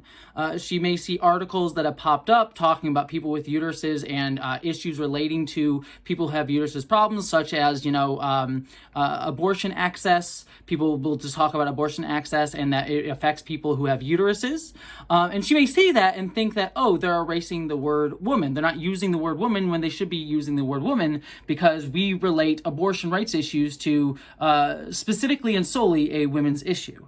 Now, to be very clear, abortion rights is very much targeted at women as a group, and it is a women's rights issue and a very prominent and important women's rights issue. But where the distinction comes down is that using the phrase person with a uterus is not erasing women. It is not used in place of women. It is used because it is actually more specific than the word woman. Because there are people who have uteruses who are not women. I think of trans men and non-binary folks who have uteruses. They have uteruses, and issues of abortion access will affect them, but they are not women. So it's not replacing the word woman, it is using the word to refer to the people that these things affect. And on top of that, not every woman has a uterus or has a functioning uterus for various different reasons. There are numerous different medical reasons that a woman, a cisgender woman, someone who is identified as a woman, will not have a uterus. You have trans women like myself who don't have a uterus either. So again, this is not replacing the word women, it is using the phrase, I should say, to be more specific in the context in which it's used. Now, what typically when people see this extrapolate that to using sort of the anti-trans disinformation sort of that's floating out there is to assume that because we are using those phrases often in trans affirming spaces, because we're recognizing the existence of trans women and trans men and non-binary folks when we use those phrases, as they may associate that with feeling like, oh, people are telling us not to use the word woman at all, because they'll say, well, why are you not using the word woman, because we so often relate. And again, that's just basic, like that's like old school anti-PC stuff, right? That is like, oh, like that idea that like the language is being replaced by a new politically correct language that's designed not to hurt everybody's feelings, and we're tiptoeing around everybody's feelings, and we can't say, like, right, like we got to change the whole language to accommodate everybody to make sure that we're not offensive to anybody, and people don't like walking on eggshells, so they'll kind of react like that. But I mean, like, this is like 90s, like this is like 90s chuddery. This isn't like modern day chuddery, and it's kind of weird that like that's where she's going with it, that she's got like that much of a boomer mentality, right? Women to those phrases in these talking points. And what I want to always point out to people is that no one is saying you can't use the word woman. For example, I am a trans woman and I use the word woman and I identify as a woman. People can and should be allowed to use the word woman whenever and wherever they want if it identifies them. and is talking about them as a woman. Even more so, we can use the term woman generally when we talk about women's rights issues or issues that affect women. Like there are issues that affect women, trans and cis, that are targeted directly at women, like misogynistic attacks and things like that. And then there are issues that do affect cis women that don't affect trans women, for example, like abortion rights issues, for example. And I should say don't affect, I mean directly. Obviously, these issues are all about controlling people's bodies, and they all sort of are part of the same fascist narratives. So they do affect us. Ben Burgess is a dipshit complaining about cancel culture of comedians. You know, abortion rights access issues affect trans women as well, because it does affect healthcare stuff and things like that, and misogyny in healthcare, but it's less direct for me than it is for someone who does have a uterus. So I feel like the reason, though, that Anna feels that this is the case is because she feels that she has associated that word woman with having a uterus when we talk about like abortion rights access, for example, for so long, that to see it pop up in trans-affirming spaces in a different context feels like it's erasing women, when that's not actually the case. People totally should use women, 100% use women. I am full support of it, but the issue is it's not about you when we use these phrases.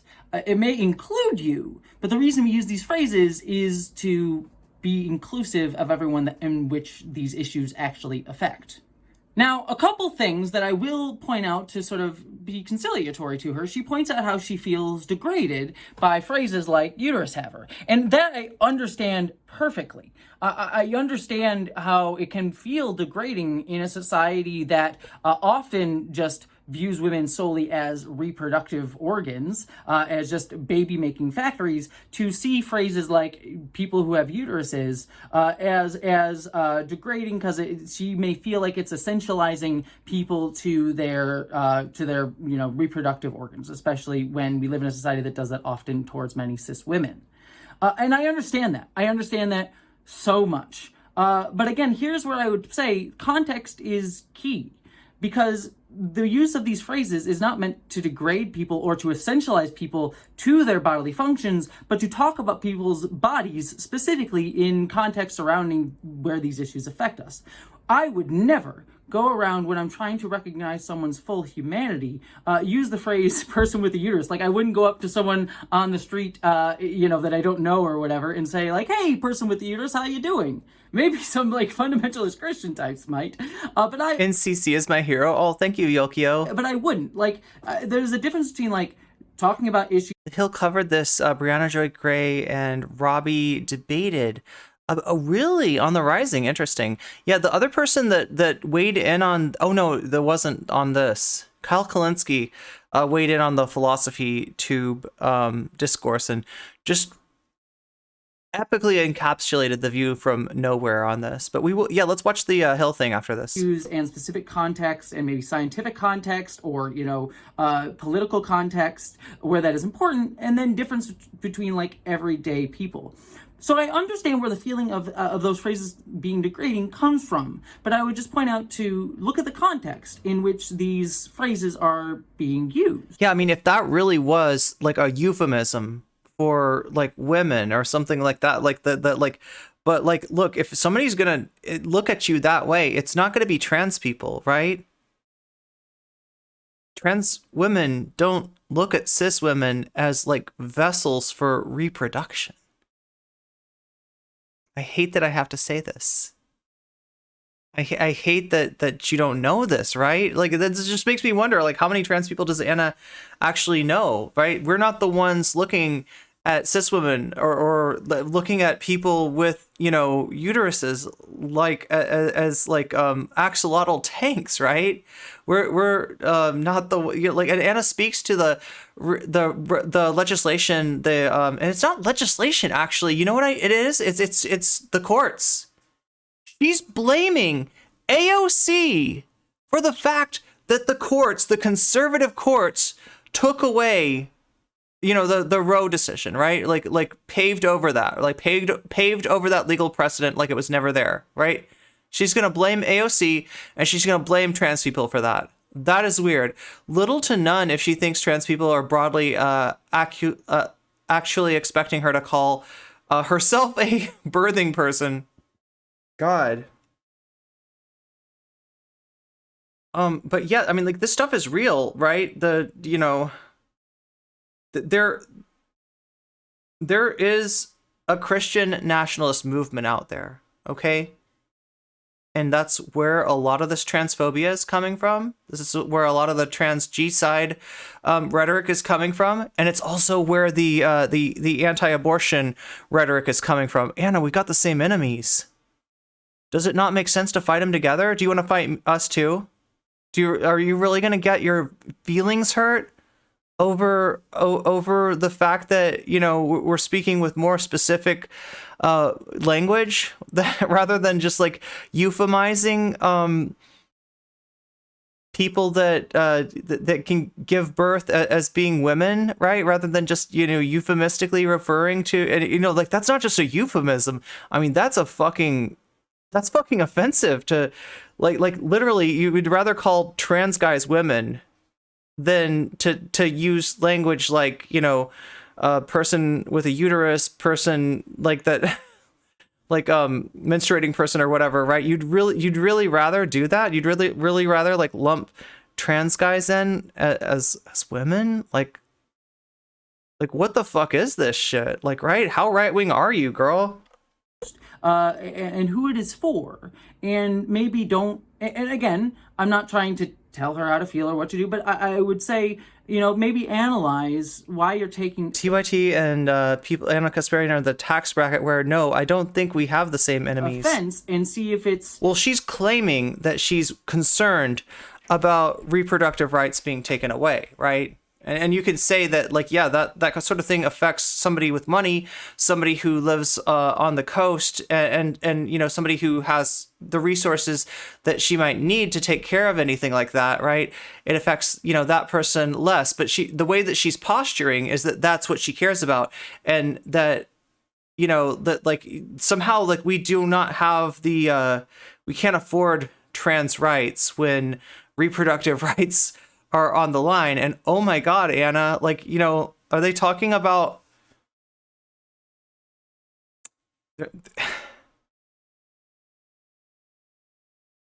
eradicating you? Are you hearing Michael Knowles talk about eradicating you? You know, something that you're dealing with, or if it is because someone's being. And yeah, he absolutely wants to take your rights away, right? But please, like, just realize, like, you're not the only person with skin in the game here. Degrading, and some of us have more skin in the game. Or if you're maybe it's brushing up against issues and traumas that I think all of us feel in a society that does essentialize people quite often this way, even when the space you're in is not being intentionally dehumanizing in that way. And the final thing that I wish to end on here is she ends on this phrase that says, you can support the transgender community without doing this shit. It's not supporting the trans community to say we can't use the word woman, because trans people. Calling trans guys women is not supporting the trans community.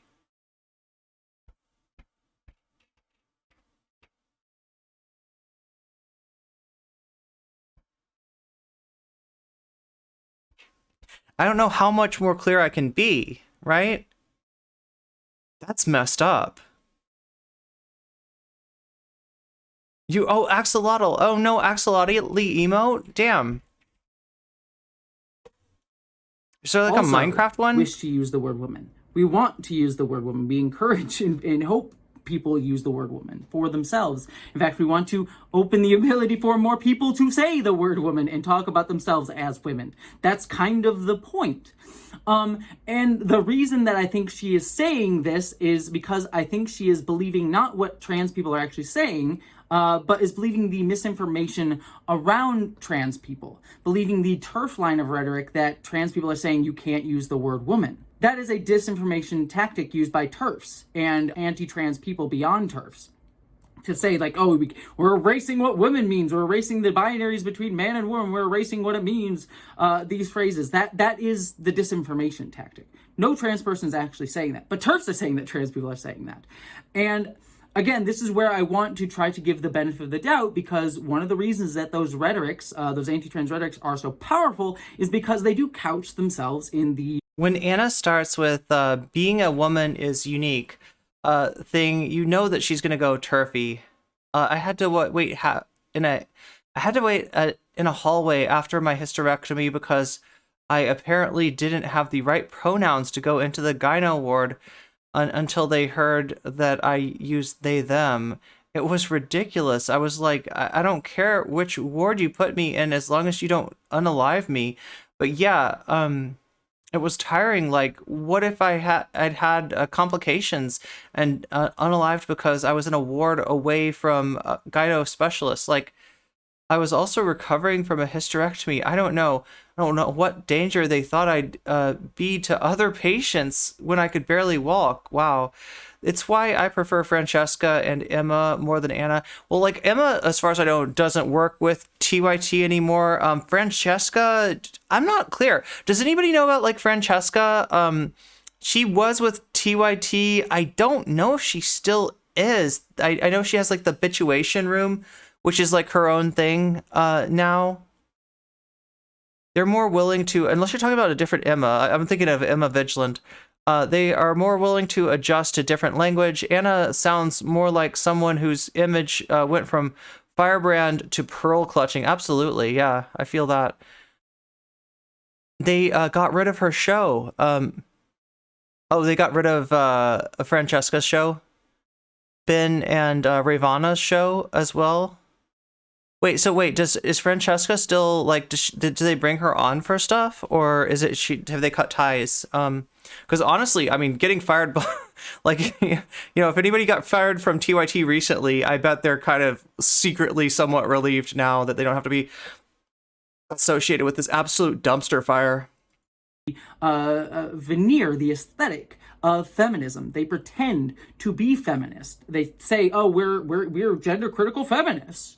And saying we're just still a contributor trying to protect women, when really they're not at all. Well, we're gonna have to see now, right? Like if anybody was thinking about leaving the sinking ship before, they're really thinking about it now. Francesca still comes on frequently, I'm pretty sure. They're just trying to incept their anti-trans talking points using the aesthetic of feminism. But quite often, many people who get radicalized into these movements... Oh, she had a new baby? ...fall into that because they buy into that aesthetic of feminism. I've seen many TERFs get radicalized that way because of this very thing. And it is reinforced by when we have these conversations antagonistically. You know, there is a part of me that sometimes wonders, and at this point it doesn't matter, but there is a part of me that wonders that, you know, part of the reason that J.K. Rowling herself... Francesca's still on the damage report? Oh yeah, that's with Adirola. I kind of like... Is Adirola cool? That, like, there are people on TYT who I've never seen anything sus from. Like, right, I get that they're not leftists, right? But they're, you know, definitely a step above what we're seeing from Jink and Anna and people like Ben Glebe and stuff, right? So like Adirola, see, like, am I right about that? Adirola's pretty good. Fell further into these pipelines of radicalization is because of the sort of antagonistic way we come at each other on social media. And I don't necessarily think that that's a fault of anyone specifically. That is just how social media is set up, especially places like Twitter. It is set up for us to view each other in antagonistic ways, to see someone as, oh, I'm going to essentialize you as this one thing. You said a slightly turfy looking thing, I'm going to come at you as a TERF, and then we're going to be sort of viewing it as like a me versus you sort of way. So look, I don't have any inside information on the Young Turks, but I wouldn't be surprised if, like, Jink, like, secretly called Adirola soy. Like, I wouldn't be surprised at all. I don't know that. Okay, I'm not like asserting that. I'm not saying that that's a real thing. I'm just like, it feels like Adirola is too cool for Jink to you know, respect him, right? I don't know, and that's a good thing. TERFs will say conceptualize trans men as being tricked. Oh my god, tricked and mutilated by gender communism. Gender communism, damn. Completely taking away their agency, which is a tactic from, you guessed it, the patriarchy, which those same TERFs claim to fight against. Adirola isn't cool. Apparently somebody asked him about Anna and they were banned for a week. Damn. I've been hearing about this guy. I've been hearing about this, right? People have been like not hearing. I think I saw. So when I was looking at the Young TERFs hashtag, which, like, that's my post is gliding nicely on that hashtag right now. Yeah, it one of the things that I kept on seeing people say was that TYT bans trans people, and I was wondering what they mean, but I think that it's what's Sky 420 is saying about people asking about Anna and getting banned. It's been sort of funny to see Nina Turner say, "I'm not a lib lately," and leftists saying, "Yeah, you are." Nina is married to a cop, and their son is a cop. I didn't know that. TYT displaced Ben Carolla. Yeah. Displacing her slot for Nina. Oh, is that what they did? Okay, I didn't know that. I didn't know it was Nina that had replaced her. It's either those you're for me or against me, which is a very fascistic line of thought. And I'm not saying all lines of thought that include that are fascistic, but it's why we end up seeing these systems ultimately reinforcing fascist thoughts, because they create these binaries. And I sort of wonder if we didn't have that, if J.K. Rowling might have been able to have constructive conversations and pull back from turfy rhetoric. But instead, she was put into a system that creates... Remember, Jessie Gender, I think, tried to reach out to J.K. Rowling, or not reach out to her. It's not like, she expected to get, for J.K. Rowling to watch her stuff or anything like that. But she did kind of, hold out hope, for a certain amount of time, as did, some other people too, some other trans creators. JR wanted a later time, I heard. Nina had a time slot already.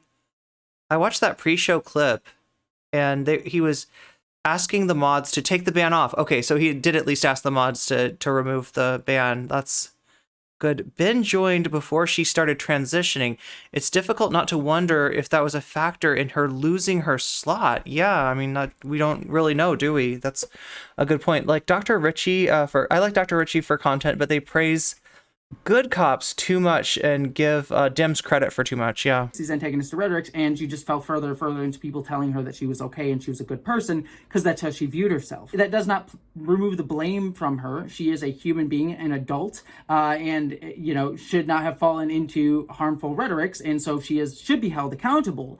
But I do see where this pipeline in our world occurs. I understand. I want to hold people accountable for the actions that they take, but also understanding we live in systems that create people and these pipelines generally. So when I look at the discourse around Anna right now, I am just concerned. It's not to, if Anna falls further down a turfy pipeline, that is on her and she should be held accountable for. Oh, crap. I almost forgot to mention this. So I'm trying to say this before the ad break happens. If anybody doesn't have a sub, let me know if I'm right about this. I think that the ad break is going to happen in 5 minutes, right? So I should let you know now that you can get out of that ad break by hooking up your Amazon Prime to your Twitch, integrating those two things, right? And then you get a free sub. And if you park your sub here, then you get out of the ad breaks for here.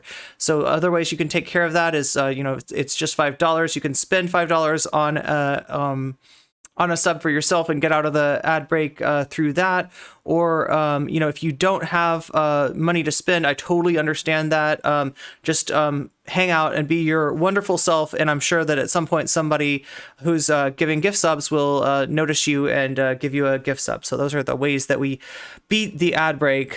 And the other thing that you get from the subscription is you get access to the VODs on Twitch, as well as I'm putting up some bonus content on Twitch. I'm trying to make sure that everybody who's paying monthly, so whether you're a sub on Twitch, whether you're a member on YouTube, or you're a Patreon, that you're getting the bonus content. That it's not just there's not just one way to get that. So that's open to you as well as our premium streamium, which we try to do once a month and do a special deep dive into something kind of special. You should watch more Hassan so you can see how he does his ads. Yeah, I know he integrates his ads really well. Well, the problem with Hassan and so Hassan knows exactly when his ad break's going to be because he hits the button. As far as I know, he has a one ad break per hour and he hits the button on that, right? And mine's a little different because I've got to have 2 ad breaks in order to prevent the pre-roll ads, right? Because the pre-roll ads are the ones that happen when you click on a stream and immediately you just get hit by a million ads, right? And I never want that to happen because people that are just joining the stream for the first time, or like wanting to see what I'm doing, right? If you have to wait through like 5 minutes of, I don't know if it's 5 minutes, but a long period of ads, like, that it kind of sucks. So I do the lesser of evils, I guess. Ben, yeah. See a moment here that could swing either way. And I hope that we can create a conversation that is constructive and at this moment gives her best possible reading of intent we can give her, which I think is... What I need is like a timer, right? So I'll be able to do the thing that Hassan says, because Hassan always goes like, like the Trump administration was brutal, but not as brutal as the top of the hour ad break, right? He'll always work it in like that to the content. What I've articulated here. To create a conversation that is hopefully constructive. And the other thing, too, with these rhetorics is that they are intentionally trying to frame trans people as the bullies.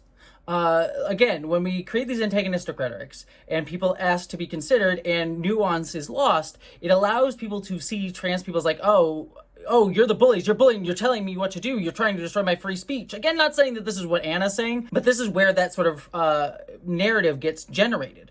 We saw it a whole bunch with J.K. Rowling again too. They're coming at me. They're calling me a TERF, and they're again, sort of framing trans people as the bullies when we're asking just to be considered and for other people to be considered. Because at the end of the day, I am not a person with a uterus. That phrase doesn't refer to me, but I am a woman. And so, like when I say we should use the phrase "people with a uterus," it's not to essentialize women who have uteruses, but it's to try to be inclusive of my non-binary and trans men siblings who are that way. But it does create these sort of antagonistic narratives. It's again why you saw things like trans people being called bullies. I mean, pick your phrase in free speech, in Harry Potter video game nonsense, like all of that stuff. It's just sort of trying to frame trans people as bullies when we're asking to be considered. But that nuance is lost because of the way that online social media frames discourses in binaries, often heightened binaries as well. Like nothing on Twitter is just a calm thing. It is everything's at 110%. So if you're a little, maybe your phrase is a little bit turfy, then you're 100% a turf, and we need to hold you accountable now. Again, that's not everybody, but that's how like the feeling comes across as like a general discourse to everyone involved, and most especially the person at the center. As someone myself who has been at the center of dogpile campaigns, even where I felt that there might have been legitimate criticism of the things that I've said, sometimes I don't think that that's the case, but sometimes there was. Even for me, when I'm like, yeah, I can see the criticism here, it still feels like I'm being attacked by hundreds of people coming at me in very escalating ways that assume the worst possible intent of me. And my initial impetus in those moments, I'm not saying this is what I do or should do and should not be held responsible for if I do it, but my initial impetus, because of the emotional weight of all that, is to be like, fuck these people, which is what I shouldn't do, but it's what you kind of emotionally feel, understandably, when you have hundreds of people coming at you, some being understandable and constructive, and others being like, why are you the worst person ever? It's hard to find the middle ground, even when most people are being rational people, because our brains remember the worst things and social media heightens those things.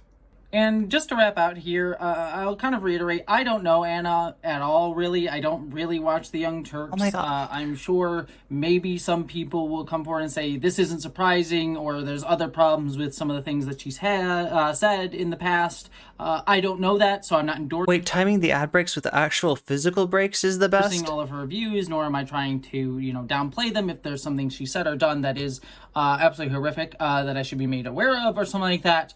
But I'm just coming at a person who I see potential to give a best possible reading to in the moment, and I'm just attempting my best, not only for her, but also for others who may find themselves in that situation, whether it be the people themselves or loved ones or people who care about them. Now, the other question I have, I don't see this being a situation. What do you think? How do you think Vosh is going to handle this? Right, Vosh has been like making some moves lately, trying to be on more of like, I think he was on Brianna Joy Gray recently. He was on was he on Kyle and Crystal recently? And the Young Turks as well, right? Just kind of kissing Anna's butt.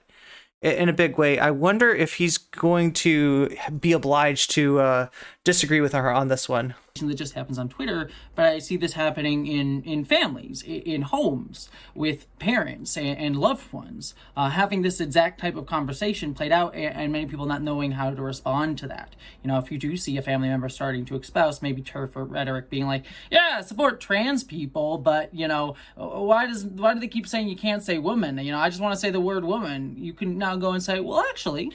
Well, here's my deal. Like, right, I expect Ian to have, like, a take that's like, you know, trans people stop being so sensitive. But I don't expect Ian to have a take that's going to be like, you know, this is like adult human female territory, right? He's got to play his cards carefully because he is bad on so many different issues, right? That he's got to kind of like he's got to balance that, right? He's really bad on, you know, when it comes to talking about black people, and you know, he's bad when it comes to talking about you know, like the Hogwarts legacy thing, the you know, say her name discourse. I wonder if he can afford to be bad on this Anna stuff, right? Vosh missed a chance to attack Jesse Gender, right? Trans people say you should say the word woman. It is highly encouraged, but here's the reasons for when we wouldn't use the word woman and why. And so I hope this is helpful in that vein, at the very least. So that's my 2 cents on that. Hopefully, you know, I don't know if she's going to see this. If she did, Anna, I seriously hope that this video has been illuminating, and I hope it is received in the intent in which it was made. Thank God. And more than likely, she's not going to see it, but I hope that is taken that way if you do. And if she doesn't see this, but this video just gets shared out there, I hope it is helpful to other people who may be in the same sort of space that Anna is in.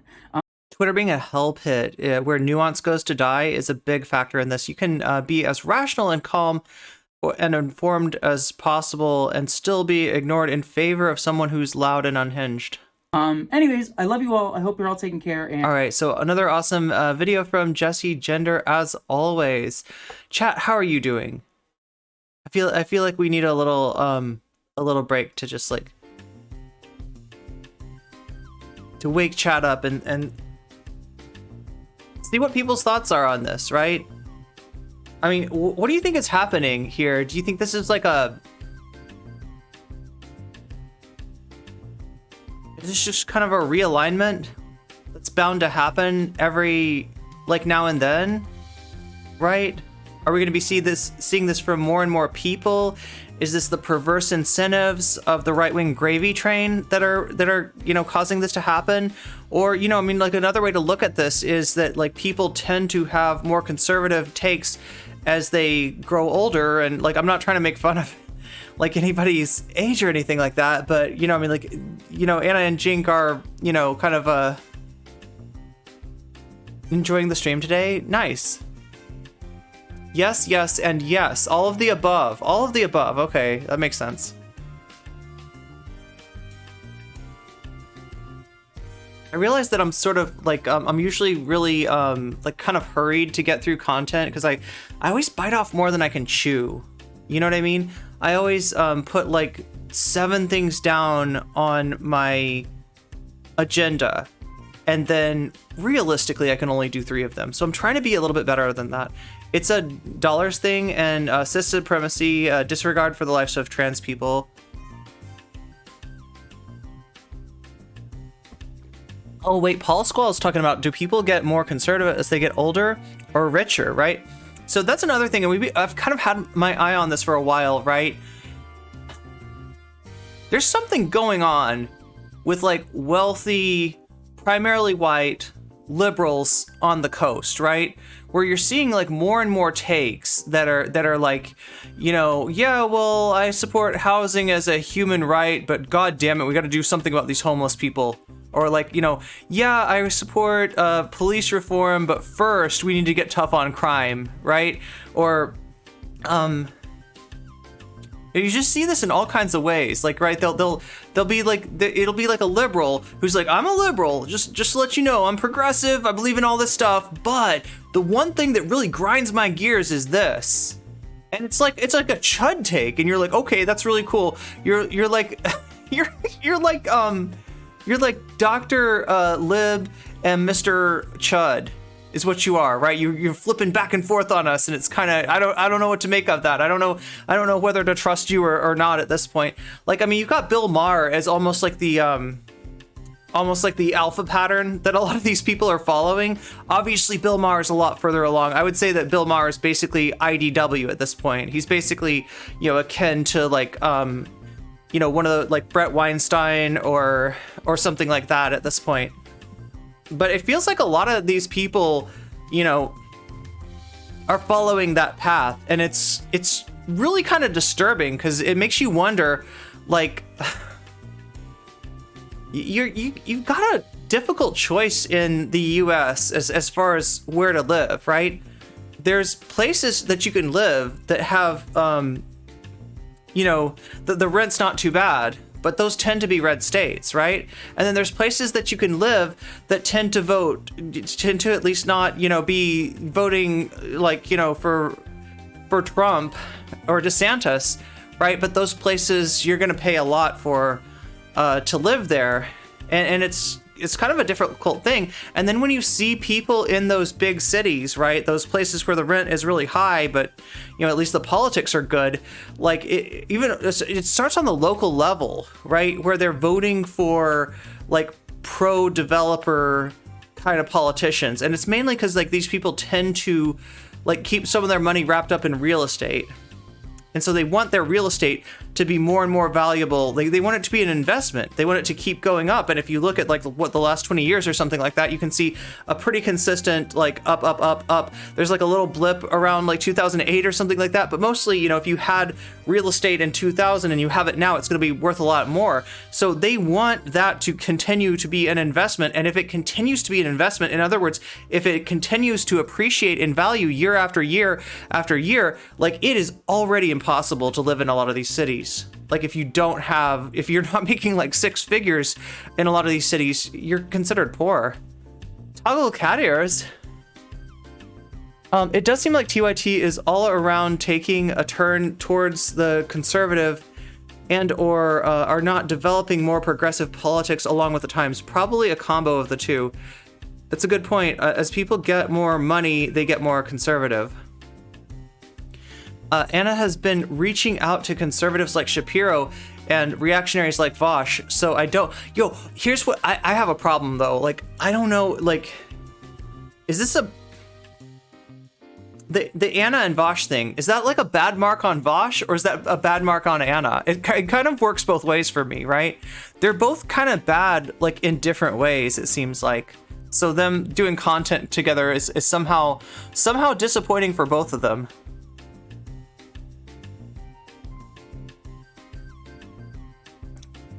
I do think it's fair to say she's making efforts to get support from conservatives. Yeah, I just don't know if they'll have her, right? It's kind of like if Hillary Clinton announced next week that she was going to be an independent. That like she's like, cancel culture has gone too far, and many of our good Americans are being disparaged as being some kind of chuds or something, when really they're just have sensible conservative opinions, and I value those. If Hillary Clinton did that, which wouldn't be too far off from her actual views, right? I think she'd fail. I think there's no constituency. There's no rightward constituency from Hillary Clinton, despite how like conservative she is, right? They have done such a number on her. They've gone to work on Hillary's image for so many years, and especially during the Trump campaign, they turned her into like what she was supposed to be slicing off like people's faces like prosciutto and like eating it and draining kids for their adrenochrome, right? There was like all this shit. Like I feel like the right wing's like allergic to Hillary Clinton. I feel like TYT is in the same sort of position where the real chuds are not gonna ever take them seriously. Like I can't imagine them like with Dave Rubin. Dave Rubin, if you don't know, was a member of the Young Turks way back in the day. Here's the Rising video. Nice on Anna. Nice, thank you, Natalie Marie. Meow. But yeah. So like, back in the day, Dave Rubin was a member of the Young Turks. I think at some point he called himself progressive, but you could always tell that of the Young Turks, he was the most right-wing of all the Young Turks. So it wasn't that surprising when he went off. Jimmy Dore's route was different, like, right? So Jimmy Dore used to be called the aggressive progressive, and that was because he supported Bernie after Jink and Anna had decided, like, Bernie's getting out of the race. We're not going to be able to pull him back in as an independent. Like, you know, you got to vote for Hillary at this point, right? Jimmy Dore didn't like that. Jimmy Dore wasn't taking that. Jimmy was not okay with that, right? And so he was like, I'm the aggressive progressive. Bernie can still win somehow, right? Even after, you know, Bernie's, like, you know, endorsed Hillary Clinton and everything. And you know, they kind of felt betrayed, I guess. But he was also kind of like always a low information type person. Like, you never got like any kind of analysis of, you know, the political issues from Jimmy Dore. And surprise, surprise, when the Boogaloo Boys came knocking, like after he had left TYT, when the Boogaloo Boys came knocking, Jimmy Dore opened the door and said, hey, you know, you don't like the right, you don't like the left? Same bestie. And he brought in the Boogaloo Boys, and he's just been chuddifying ever since, right? He's basically, I don't know, like, he went from like being a Bernie supporter to now being, I wouldn't be surprised if he supports Trump or DeSantis next election, right? I mean, that's definitely where his audience is. Even if he's not telling his audience to do that, his audience is probably voting for Trump, voting for DeSantis next election. Jink did that with Tucker. Wait, when did Jink have a debate with Tucker Carlson? Was that at Politicon?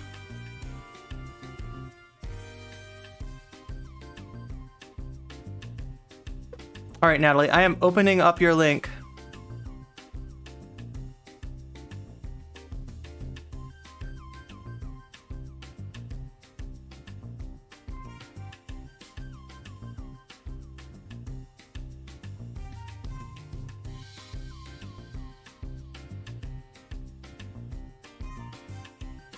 Like, my question is like, how cursed is this gonna be?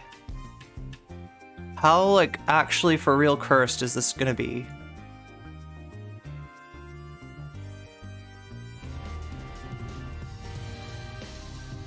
The Young Turks, Anna Kasparian, is facing accusations of transphobia online after tweeting, Is this cancel culture run amok? this yesterday. Quote, I'm a woman. Please don't ever refer to me as a person with a uterus, birthing person, or person who menstruates. How do people not realize how degrading this is? You can support the transgender community without doing this, SHIT. Yeah, I think she speaks for a lot Brianna also doesn't want to get demonetized. of people when she says that. The terms birthing person and people. Wait, they're both doing they're both doing this look of, like, what is this, like, it's a sports coat and a sweater underneath it, right? Menstruate and all that crap is. I think they're just terrible ways to refer to people. I don't like them at all. What? You're looking at me like you're going to push back. Well, here's the issue. Well, I mean, she is kind of supposed to push back. That's the idea of the rising. It is, of course, everybody's right to not want to be referred to those terms. They're so clinical. I personally have never been referred to by any of those terms, so it strikes me as a little odd to kind of extemporaneously want to declare to the world what you don't want to be called when no one apparently is calling you that. No one. So wait, Brianna's take is who asked? Yeah, because, like, I mean that's an important thing. They're dressed to go to a cigar bar. I could see that. Oh my God, they're gonna have to you know, I don't know, that sport coat's gonna really pick up the cigar smoke though, unfortunately. Yeah, they're okay. So yeah, I mean, like, that's a good point, right? That the language that Anna was reacting to, she's taking it like it was addressed to her personally, and it wasn't. What's up, Himbo Slice? Who asked? Indeed, right? Who asked, right? Like, I mean, no, they weren't, like, so, I mean, like, you're covered under that. I assume, actually, I don't know anything about Anna's, like, you know, reproductive status. I've never asked. So, I mean, that's kind of why it's said like that, because you're talking about, not talking to, but talking about a specific group of people, you know, who, you know, to say women would be imprecise in several different ways, right? And you don't actually know just looking at somebody if they fit that rubric or not. So you just say it in the specific and exact precise language that really, covers everybody that you're, talking about, and doesn't cover people that you're not talking about, right? So I don't see why take offense at that, right? The Biden budget used birthing people. Again, I don't know why I would be triggered by something that is said in a budget document. Did the Biden budget really say birthing people? And also, what was it about? I have not read, it will never read. But look, if Anna Kasparian doesn't want to be called that, that's her right. I think the question becomes, we all have a lot of preference. But nobody was talking to her. It wasn't addressed at her. It wasn't AOC types at Anna Kasparian. Hello, fellow menstruating person. How you doing? Like, it wasn't at her. It wasn't addressed to her. Why is she? Oh my God. Stated preferences in the world that we don't go on Twitter to announce to large audiences or really make a part of our personal identity. What do you mean? Of course we do. That's what Twitter's for. Brandon called Anna on the phone and said, "Yo, what's up, uterus half? What's up, uterus person?" No, I have 1,000,001 opinions that are nobody's business, and if I state them out loud, it's because I have a political agenda, frankly, that I'm trying to address. And I think that the reason that Anna Kasparian is getting pushback, whether or not I would characterize it as a transphobic statement, is a different question, and it's frankly not really up to me to weigh in on that. But the reason that people are expressing pushback is because they're wondering why. Wait. Anna, do you see what's happening here? That's Brianna Jo Gray coming at you from the left. Okay? This happened to Vosh a little bit. In his, not totally, obviously, there's some absolutely abysmal takes of Brianna Joy Gray, but like this happened to Vosh a little bit too, right? But when Brianna Joy Gray is coming at you from the left, you got to recognize that you're in Robbie's seat. You're riding shotgun with Robbie Sove here. And so much energy is being... Oh my God, thank you for the follow, Cyberspace Not. Thank you for the follow, meow. Devoted by the right to passing actual legislation that prevents trans people from getting access to medical care for living their lives the way that they want to do. One would center their own self and say that the issue here that should draw some degree of focus is whether on some budgetary... Brianna's got the good take on this, right? And I half think that if I switch it over to Vosh, because Vosh did respond to this today, I'm pretty sure Vosh is going to have a better take too than Anna Kasparian. Although I don't know, but he is trying to kiss her ass too. Maybe he'll find a way to somewhere, some healthcare form somewhere. Maybe he'll split the baby again. A term is used that I personally just don't like. I don't agree with that. You can be upset about a lot of different things at once. Right. If all you do is inveigh against the terminology or something, then maybe one would conclude that that's all you care about. But inveigh against what? I've never heard this word before. Inveigh. Ian sucks. I don't know. I don't trust him or Anna. Well, I mean, like, that's the thing. Is if Ian has to tell you that you're being a chud, you're being a chud. If Brianna has to tell you you're being a chud, you're really being a chud, right? These are people that you would usually expect most lefty commentators to find themselves not to the right of, right? That's a bad look. Curious if she's in his community. Oh, you mean on the Vosh cord? I don't watch. God, I don't know. I don't know. She's into horses enough to join the Vosh cord. The Young Turks regularly enough to know, but I'm sure Anna and the other hosts have probably criticized a lot of Republican measures, including the ones you're talking about that I myself have criticized. Yeah, it's maybe okay to criticize them and also say, but look, the terms birthing person and all the rest are pretty are not great terms. A lot of people don't like them. I see why people don't like them. I think they're very clinical and very oh my God, a clinical term. Oh no, it's hurting me. I'm like melting like the Wicked Witch. Look, she cannot like it. And other people can think it's stupid to this is kind of wild. Prioritize Henry. Look, here's are we supposed to empower people to be referred to as the way they want to be referred to? And lots of women are saying we want to be referred to as women. Wait, we're not just talking about Anna here. We're like literally not just talking. Like, I love this, like this idea that like that when you're saying like they think that he's reacting like this is a euphemism. He's reacting like these words are euphemisms for women, right? And that we can't say women because it's politically incorrect, and we don't say women anymore because that hurts people's feelings. No, nobody's feelings are hurt by saying women unless you're saying women and you don't exactly mean women, unless you're saying women and you're lumping in trans guys and you know you're saying women and it doesn't apply to trans women like that. That's when that becomes problematic. You know, when you're talking about like a clinical, you know, matter, like can this person, you know, give birth or not, like you're going to use a clinical term. It just makes more sense. That's what I was going to say. This is deeply hypocritical because there are women who have... I've seen people say TYT doesn't actually do much trans coverage. I don't watch enough to know. Yeah, I mean, I guess that's probably their best bet is to like just to not do, you know, if your takes are going to be this bad, you know, just like back off, right? I guess. There are women who are saying, I want to fight for the right to be referred to by my chosen name, not my dead name, to be called, to have use terms like cis and trans, to use terms like birthing woman because I am someone who maybe is a cis woman, but postmenopausal or pre-menstruation. They never suggested an alternative other than we have to go back to saying mothers, even if it kills trans people, yeah. Or, you know, there are words that are invented to cover real people who exist, including people who no longer identify as women, but who can biologically give birth because they were born. If they no longer identify as women, we call them trans men. It's right. Like we have this all worked out. And sometimes, I'm sorry, this is like so niche. Does he really not get it? That it's ridiculous that this is such a big part of the national conversation. Like, I have feel that these people are being purposefully oblivious, right? I have think that these people do get it, but they realize that enough people out there don't get it, that they're just like playing to the ignorant masses, right? They're playing to people that just don't know the distinctions and don't get what this could be possibly about, right? Like, yeah, so you get that if people identify as men, you know, that we call them like, and are trans, we call them trans men, right? Do you also get that those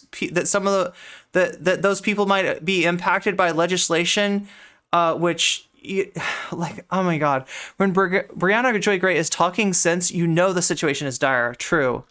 But sometimes trans men get pregnant and they prefer to be called birthing women. And I'm sorry, when I had to do the hand clap thing, obligatory hand clap. When someone like Anna, obligatory girl bossing, Kasparian, tweets something like this, it is not just what her personal preference is. It implicates whether or not the birthing person, the trans man who is giving birth, has the right to want to be called that. Yes, a clinical term in a clinical setting like the hospital. Look, I don't believe that Robbie doesn't get this. Where he's trying to give birth.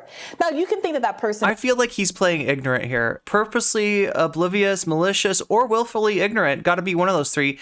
How can you be progressive and not inclusive? It's dumb, that trans men shouldn't exist, that trans men shouldn't give birth. I'm not saying any of those things. I don't think that you do, but a lot of people... But I mean, like, Anna's language is literally like saying that, right? Without say that you don't think that trans men matter without saying that you don't think trans men matter. That's the challenge that Anna completed today, right? Do feel that way, and frankly, that's what's underpinning their frustration with the use of those terms. It has nothing to do with me. I don't think...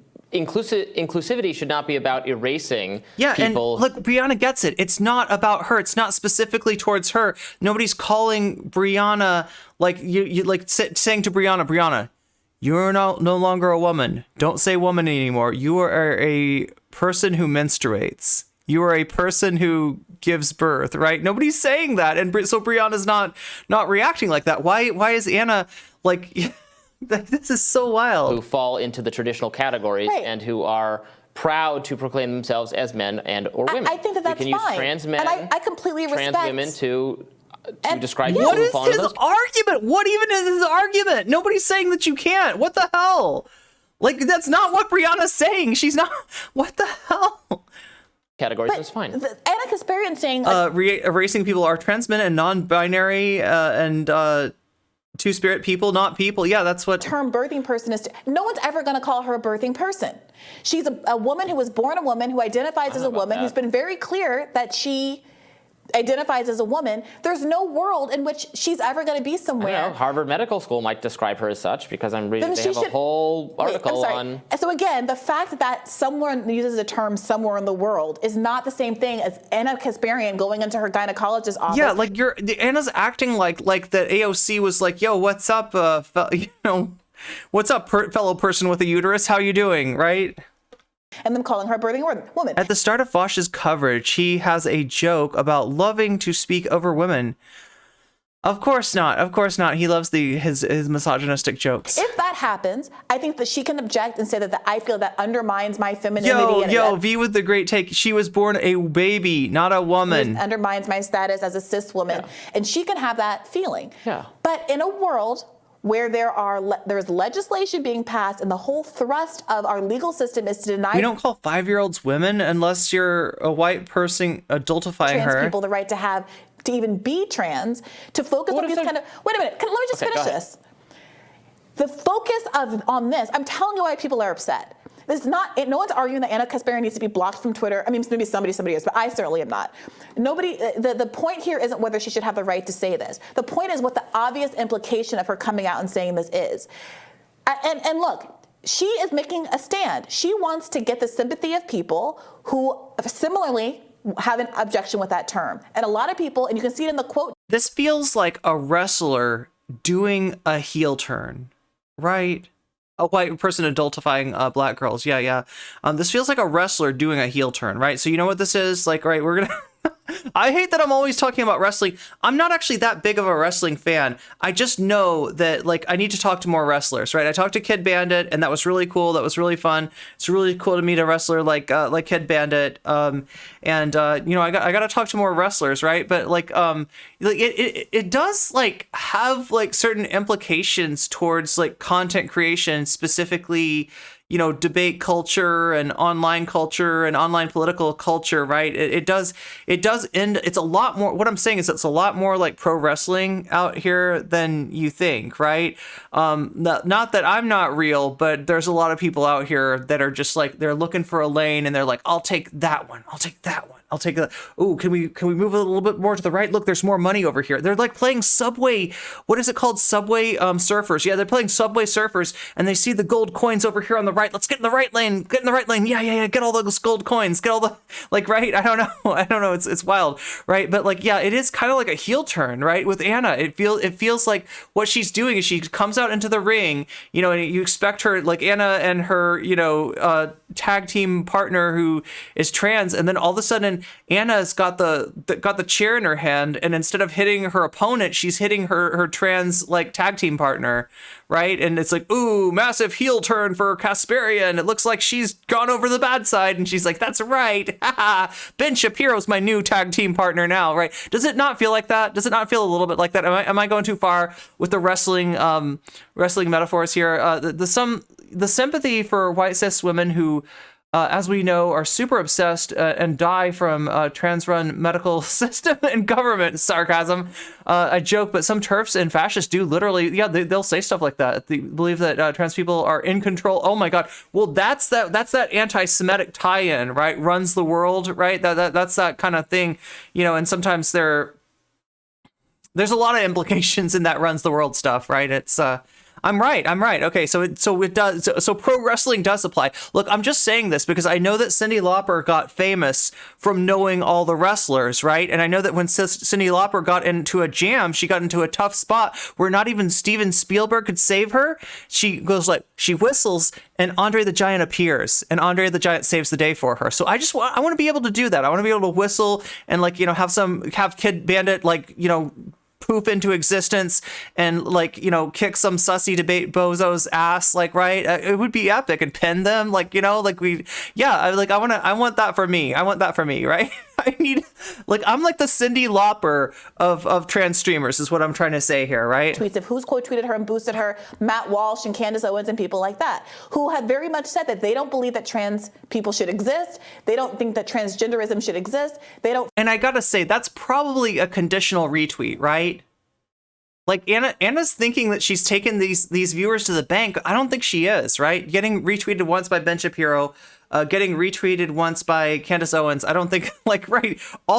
Also, you're getting retweeted by Ben Shapiro and Candace Owens. What the fuck, Anna? I think that these people should be allowed to have any access to rights and privileges. And if Anna Kasparian is comfortable with people who are against these terms, not because they're cis women and they feel like it's Cindy weird Lauper and of trans cringy people. Who and knew? not representative of their life, but because they actually don't think that trans women should exist, having sympathy with her argument, then that's fine.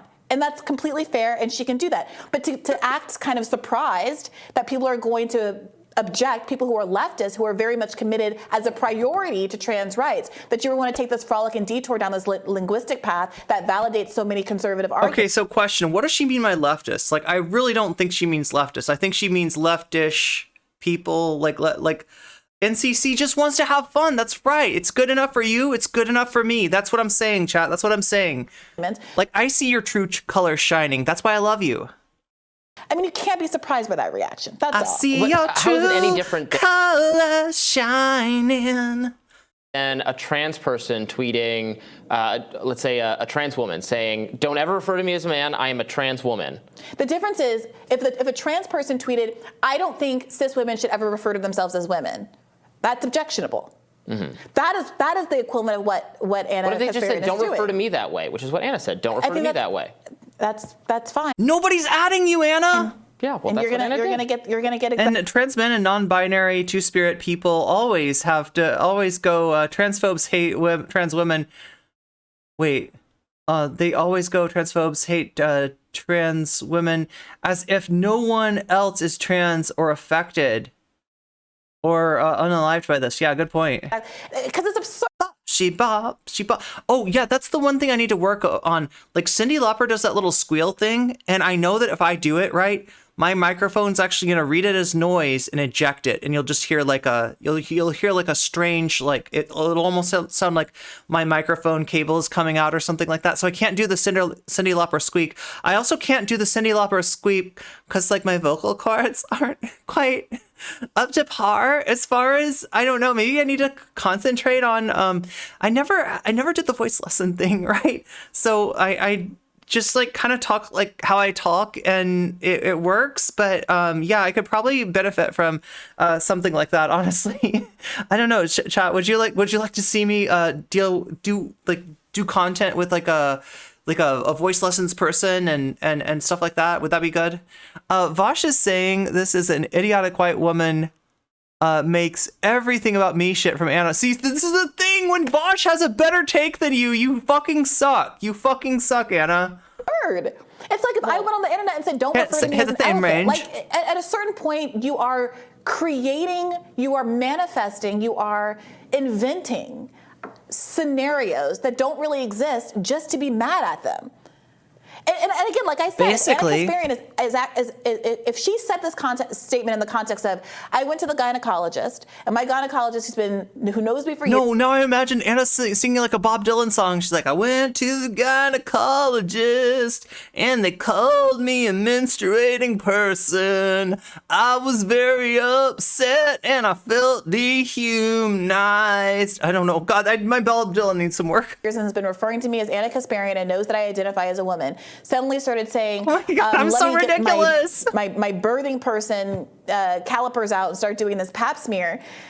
And I thought it was weird and cringy, and I asked her not to do it. And she said, no, I'm going to only refer to you as a birthing person for the rest of all time, despite your stated preferences. I would say that was goofy. No comment, cringe. And ridiculous, and you have a right to complain about that. But as far as I'm not going to rule out the possibility that someone did use this term with her because she's upset about it and is expressing that she doesn't like that. I validate people's desire to be referred to as the way they want to be preferred. I'm very. You're tempting me, Robbie. You're tempting me to look for tape on you where you aren't validating to trans people, or where you imply that, like, having to call people their correct pronouns or not dead name somebody is like, you're tempting me to go back and look at your record, because I wouldn't be surprised if we found some stuff like, well, should Jordan Peterson really get banned just for dead naming and misgendering Elliott Smith, like, I don't know, like, you know, it's his free speech. I don't know. Like, I don't trust him on this. He says that he, like, you know, like, he calls people, you know, what they want to be called. I'm not so sure. I don't know about that. He's skeptical that that is what's happening here. And he does not. No one believes he does. Yeah. Something personal must have happened for her to care this much. Well, I mean, I don't know. Like, the thought is on Anna, right? That you know, her tough on crime swerve, right? Her swerve to the right to be tough on crime. It came after, you know, some event, like maybe she was, you know, the victim of a crime or something like that. I'm not sure if that's true. I feel like I heard that somewhere. I could be wrong, so don't take that to the bank at all. But, you know, like I have, like, that is a possibility, and that is, you know, something that does kind of, you know, could cause like a swift change like that. But, like, is it the similar thing happening, you know, was there something personal that, did I say Elliott Smith? I don't know what I'm saying. She tied you to the She tied you to the Afghan chair. She took your pronoun and she cut your hair. And from your lips she drew the hallelujah. Meow, meow, meow, meow. The examples that you kept raising, very notably, were not Anna Kasparian having because a homeless person tried grabbing her purse, so her husband defended her. I don't understand why people take this so personal. Experienced her identity being invalidated, which I think is a fair thing to complain about. But the idea that abstractly somewhere in some government document these terms have been used, and somehow that causes Anna Kasparian psychic harm. Joe Brandon used inclusive language in one of his bills, and this hurt Anna Kasparian's soul. That she feels like they need to go on the internet and proclaim that she's a... Actually, I don't think anything personal happened. All of the examples she cited were like universities using language. Oh, okay, yeah, that makes sense. Rather than anything literally personal. I feel like if something personal happened, that it would become a story. It would become a segment, right? These terms. It's her right. She did it. And people are going to feel differently about it. And that's what it is to have an opinion in a free country. And now she has to live with that. But you also can't turn around and tell people not to be offended by what seems to be a choice to draw a line in the sand and show a certain amount of support for arguments that are being made by very bad faith actors that these terms have no place. The terms obviously have a place. I don't agree that this is showing support for any sort of far-right notions at all, but... 10 years from now, I will not be a menstruating woman. Do you know what I mean? And 30 years ago, I was not a if we're gonna say it's all about science and all about these clinical terms on one end, I am a woman because I menstruate, then you have to actually use the science consistently. A ton of women on this earth... Yeah, she's missing the point. God, like, look, Brianna, you almost got me, like, sympathizing for you. Like, you know, you were my avatar in this debate. Yeah, I was like, yeah, Brianna, not so bad. And then here we go with this shit again. Like, right? Do not menstruate for various reasons. A ton of women on this earth cannot give birth for various reasons. And there are people on this earth, whether or not you agree with... This is why I hate that sort of, like, parallel language of, like, biological... Like, you know, because if you asked her about that, you were like, wait a minute. You think that menstruating makes you a woman? So people that menstruate are like, right? Then she'd say, no, but like biologically, it makes me a woman. Oh, so you'd make you a biological woman. Yeah, a biological woman. You know, whereas like, you know, and then they start talking and they don't realize, like, if you're talking to a trans person and you're implying that I am a biological man, or you're implying that, like, you know, another trans person who doesn't identify as such is a biological woman, right? You are posting cringe and you're being offensive and you're making it awkward and, like, I can't take you anywhere. I can't take you anywhere at that point. Oh my God, Nabil, thank you for the gifted sub to Adadak. Adadak, you just got a gifted sub from Nabil. Thank you so much. Anna is one of those people who's only an ally as long as you center her and her opinions. That's the whole thing. Is she wants all of the she's like the kid that it's their birthday and they're like, okay, Anna, so cut the cake and you know give give people pieces of cake, and she's like, "Nuh-uh." She cuts the cake, and she's got the little piece of the cake, and that's for everybody else. And then the rest of the cake, like, you know, she takes out, and that's for me. Like, she's just gonna dig into that cake because she's like the only she's the only woman out there apparently, and nobody else really matters. I don't know. It's weird. It's super weird. Who identify as male, who can and do give birth, and either you think it's perfectly reasonable for them to, and the term for them is trans men. Yeah, so no issue. wait. No, Oh my god. So he wants us to say, does he really want us to say, like, would he be happy if we said women who menstruate, non-binary people who menstruate, and trans men who, like, he's acting like he's proposing like an alternative that's reasonable, and he's not. He's absolutely not. I went skateboarding once. Fucked. Oh my god. I'm sorry for your nuts, Kegso. That sucks. That really sucks for your nuts. First time you ever. Okay. Every time you say women or trans men, it is not accurate. That's the thing. It's not. The reason it's used on these forms is because rip indeed, right? People don't know, doctors' offices don't know if a trans man or a cis woman is coming in to give birth. So to use the most broad language possible, because they're not coming up with forms and printing intake forms on a person-to-person basis, is to use the most broad language. Now, you can say that that's a silly choice given how few trans men exist, whatever. Then make that argument. But it's obvious why those terms are being used, to be broad and inclusive. Not just make that argument, but make that argument to a trans man's face and see how you feel. See if it's a comfortable situation. See if you feel really good about owning that in like a group of people where you look like a complete chud, right? And you're making things super awkward for somebody. See how that feels, Ryan. When you're not dealing with an individual case-by-case basis, like, hi, Anna Kasparian, I'm your gynecologist, and now I'm randomly going to refer to you as a birthing woman. That's not the context of these terms. Yeah. All right, well, we got to go. They're telling us we got to wrap. We got a guest waiting. We'll have more rising. We got a guest waiting. Who is it? Oh my god, what kind of monster guest do you have? What kind of monster guest are we dealing with here?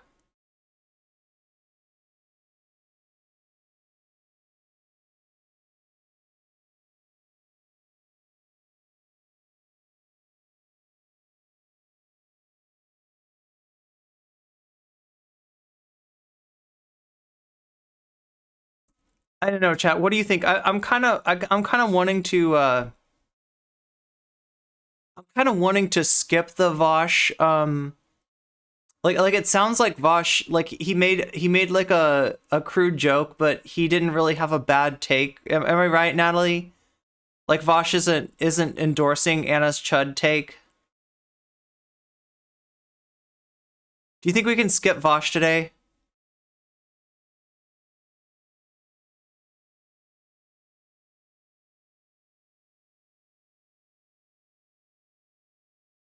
Because we have a few things that I wanted to get to. Funnily, the day this happened, I was actually at the gyno. I didn't hear anyone use neutral language, even once. And this is an office where neutral language this is an office that otherwise is respectful of me. So I have a hard time believing gynos are using these terms for cis women en masse. I am always happy to skip Vosh. Can we get Keffels on your stream? You want me to? Well, Keffels did offer to talk to me. I think though that Keffels is taking a much needed break, right? From content. I feel like Keffels is taking care of some personal stuff right now, and we wish Keffels well in that. And always happy to skip Voosh. You can always skip Voosh. I feel like the focus on trans men or trans people in general is flawed, even because even if we examine cis women, it is not accurate. Oh yeah, good point. Yeah, that's a good point, Koenig.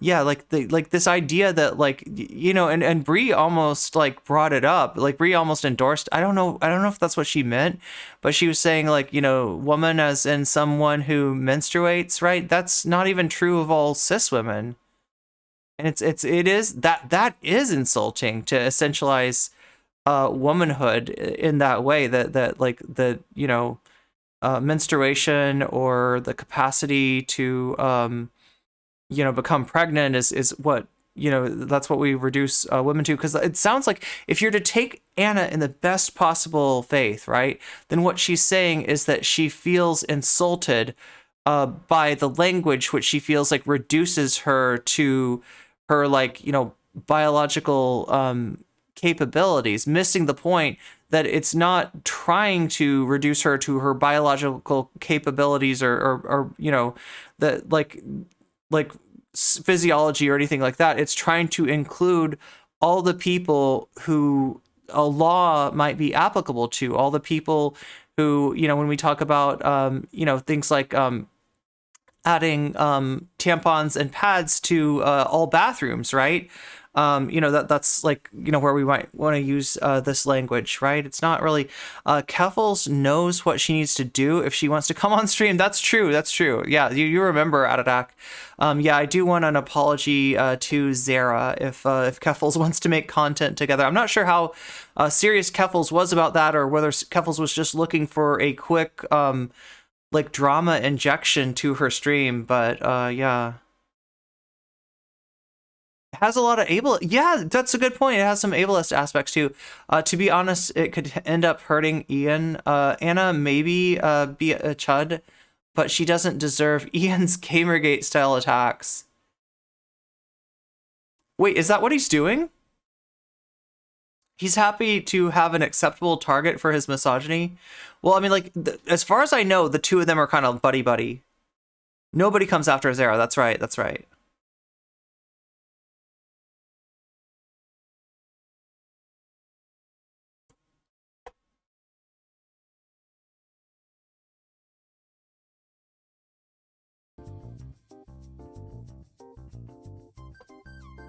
Meow. Bounce. Let's have some bounce time. Can we have some bounce time and some meow time? Right. We also got to get to Demon Mama apparently had a good take. And we're highlighting it just because there was so many bad takes on Philosophy Tube. Oh God, should we watch one of those first, right? So I did become aware that Kyle Kulinski, apropos of nothing, has weighed in on the gender dysphoria discourse. Yeah, Kyle Kulinski has an opinion. Boring? Oh, boing. I thought you said boring for a second. Weasel. Oh my God. Keffels was absolutely looking for a quick dump against a small streamer chick for views, not an honest talk. I mean, this is the thing, is that's not what she wants, but if she flocks around, she will find out, right? No, boing bounce. Oh yeah, no, I got you. You weren't early. I'm bouncing, so it's making my vision all weird as I go up and down, and then I see boing as boring, even though it's not. Meow, meow, meow. Meow, meow, meow, meow.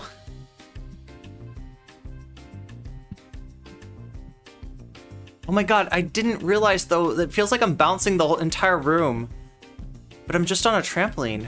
Oh goody, Kyle has an opinion on trans. Yeah, that's what we need. We need Kyle to weigh in on the trans experience.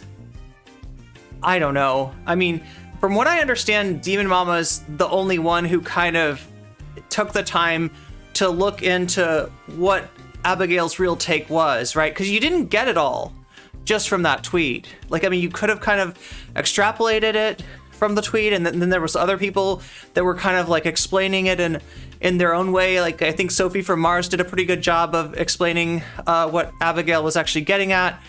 But a lot of people didn't really take the time to look into it. Kyle Kulinski absolutely did not understand what was being talked about at all. Oh my God, I love bouncing. Why is bouncing so good? Chat, do you like bouncing? Is bouncing in and of itself content? Do you feel like that bouncing is content, or do you think it's like content plus bouncing equals content, or do you think bouncing is just bounce? Is it like an equation that's bouncing times content equals total content, Or is it like bouncing plus content? Bouncing is live. Oh yeah, speaking of which, if you want to give me life, you can smoosh that like button on YouTube. That really gives my stream life, that gives my channel life. That helps out a lot. It helps bring in more people that they want to see the stream. They just don't know that they want to see the stream. And YouTube is looking at you to see, do you like the stream? Are you enjoying the stream? Because if you don't like the stream, you can go ahead and not hit like on that. Like if you don't want to see the stream, if you don't want YouTube to show you the stream next time the stream is on, then go ahead and don't hit like, right? That's a perfectly rational choice for you to make, is to not hit like if you're really not enjoying the stream. You don't want to bring other people, you don't think other people would enjoy the stream, and you don't want to see the stream next time. You can go ahead and not hit like, or if you feel differently, then you can smoosh that like button. Bouncing is content, and the content is bouncing. I mean, that's what it is right now, right? I don't know, I think I need to get more exercise. I feel like I'm feeling the what do they call it? Cabin fever? I think I'm feeling the cabin fever.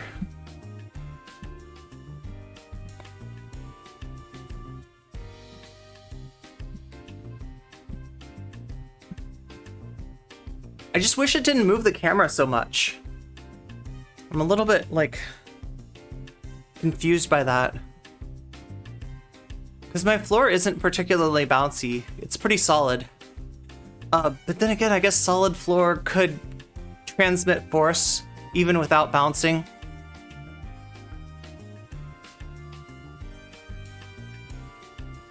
Bouncing is like adding some fuel catalyst. It makes the fire burn bright and warm, but still needs the initial fire of political commentary. Who knew?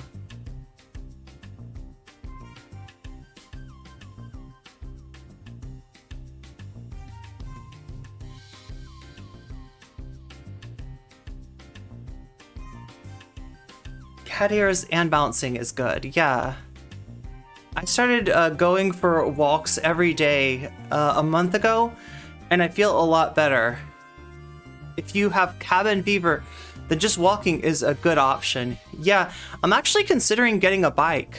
I was actually really highly thinking of getting a bike. I used to bike a lot, and I'm actually in an area now that's very good for biking. So, yeah, there's like a lot of different places I can go via bike from here. And so I thought having a bike would be good. The problem is that there's you can get a cheap bike for cheap, but that's a cheap bike, right? Or then you could get an expensive bike for expensive, but then you're spending a lot of money, and I don't have a lot of money, right? So I'm wondering what to do. Does anybody, walking is good for mental health, so is bouncing. Watching the bouncing is fun for some reason. Oh, good. That's what I'm here for, is fun and bouncing and political commentary. But the real question that I'm weighing in my mind right now is I went to one place and they had the bike I wanted, but they had it with disc brakes, right? You know what disc brakes are? They're like these metal discs that go on your bike, and the braking works differently somehow. And I've always had just the squeeze brakes, you know what I'm talking about, the calipers. There's little calipers with pads on them, and they squeeze and they make your tire go slower. I've always had that kind of brake, and I've never had the disc brakes before, and they do cost more, but I'm wondering, are they safer? Is there a major advantage to having disc brakes? Biking, I love if the weather is nice. You can see scenery better.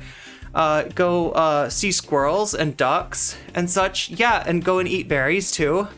Even cheap bikes are expensive. That's true, yeah. I got the lowest end model at the shop, and it costs yeah, that's what I'm looking at. Oh, €670. Yeah, I think you're actually paying a little bit more than I am. Disc brakes require less maintenance. Okay, so it kind of saves you money in addition to costing you more money initially. You're saving money long term. Disc brakes is actually easy. They work a lot better, and I think they even last longer. Disc brakes are better than rim brakes for sure. Okay, so it's probably worth it then to go ahead and spring for the slightly more expensive bike. Hydraulic disc brakes. Whoa. That's fancy. I haven't even seen those. So it's like, it like does it via water. It's got like water. Do you have to put water in your bike for the hydraulics to work? I've had the same disc brakes on my bike for literally 10 plus years. Specialized rock hopper or rock jumper or something. I use the city bikes in NYC. It's such a cool program. Wait, is that like not a... Is it like a company that does that? Like I've seen the bikes that they like just like kind of... They're left around all over the place, right? Then you could pick one up and like call a number and use your phone. Like you go and grab a bike and you open an app and then you can like pay for that bike to like start working, right? It's that kind of thing. Actually, make it easier to take off your front tire? I didn't know that. Okay, well I might actually get that because like I was looking at it and it looks like the bike that I had before, the style of bike I had before, it's they don't have it in stock, right? But they do have a version of that bike that the difference is that it has disc brakes. And I was like thinking, like, should I ask that? Because, you know, I could ask them to order the bike that I had before. Hydraulic brakes use mineral oil instead of a brake wire? Whoa, that's like kind of hot. Why do I think that's hot? Why do I think it's hot that a fluid is controlling my brakes? Like a compressed fluid.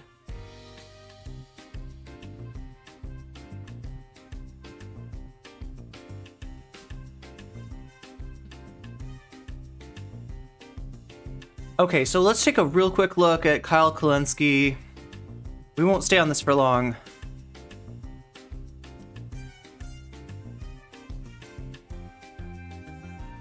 Secular talk.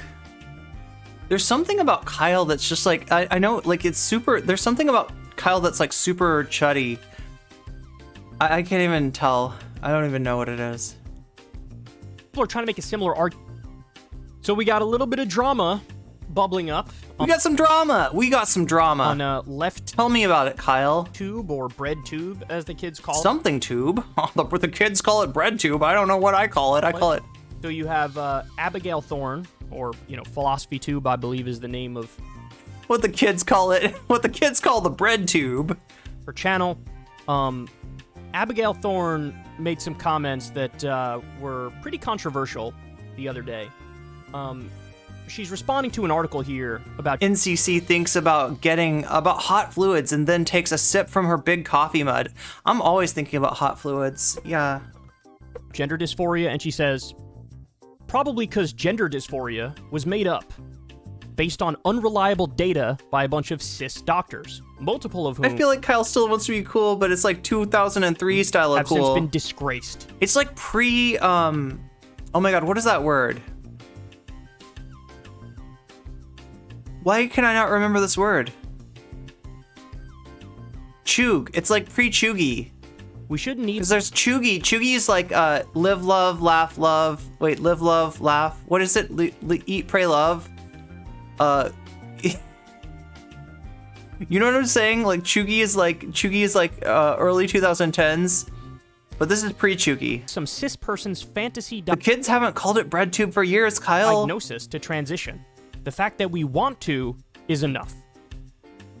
Now, Abigail, of course, is trans, and she's making this point. Now, somebody replies and says, girl, what are you talking about, people? People are definitely feeling dysphoric. Oh, I see what it is. Girl, what are you talking about, people? People are definitely feeling dysphoric.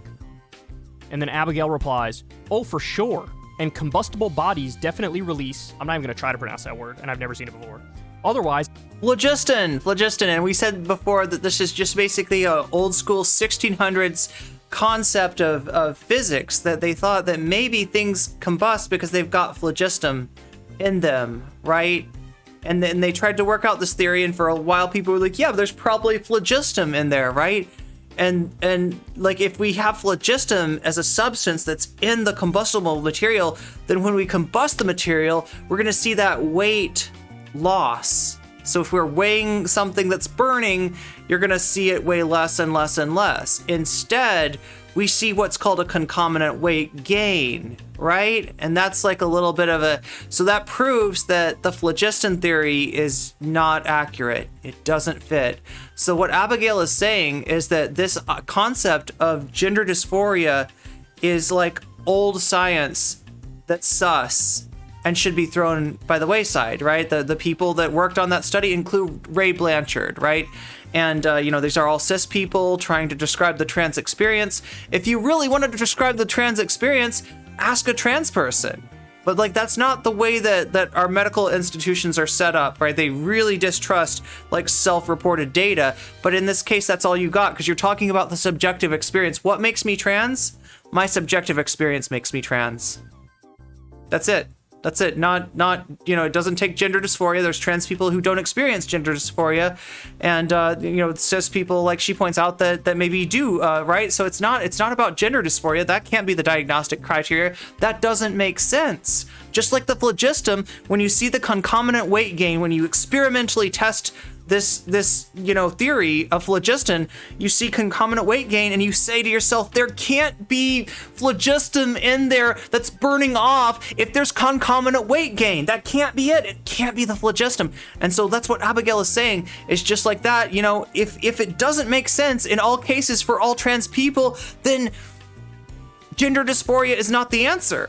And we got to look beyond that. And she's not saying that feeling doesn't exist. She's not saying that anybody's making anything up or not feeling, what they say they're feeling. Abigail's trying to honor and accept people's subjective experience rather than honor and accept Ray Blanchard et al.'s bogus study on trans people, right? That's all it is. How can we explain the loss of mass? So not only is she saying that gender dysphoria isn't real, she's being sort of... yeah, that one just... Whoosh. Oh my god, I hit my ears, chat. I was trying to do the over your head thing, but like my ears are over my head too, and they're very large. I have large ears because I'm really good at listening. Dismissive of the notion that gender dysphoria is a real thing. Now, Abigail is one of the biggest trans YouTubers, and I think there's one other who may be bigger, although I haven't checked the numbers in a while. You guys can correct me if I'm wrong in the comment section. But ContraPoints is a colossal trans YouTuber. I guess you could say video essayist, bread tuber, left tuber, whatever you want to call it.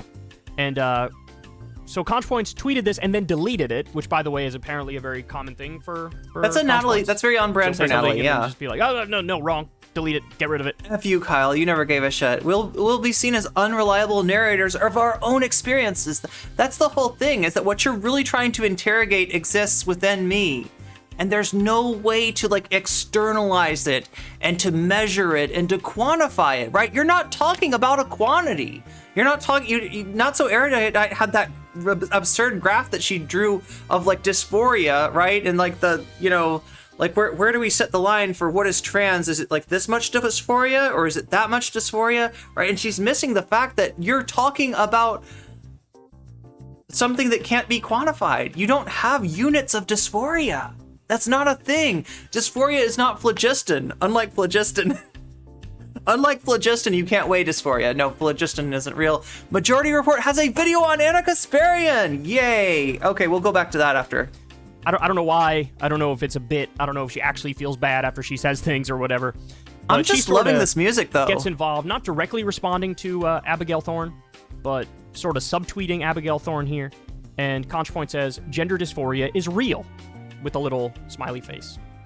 Now, this is interesting as well. This is another screenshot that I think they got. I don't know if ContraPoints deleted this tweet as well, but somebody replied to ContraPoints and said, even if Natalie deletes all of her tweets, ooh-woo. People think gender dysphoria isn't real, question mark, question mark, question mark, they should still have a vast interest in it staying a necessary diagnosis for HRT. That's hormone replacement therapy, for those of you who don't know.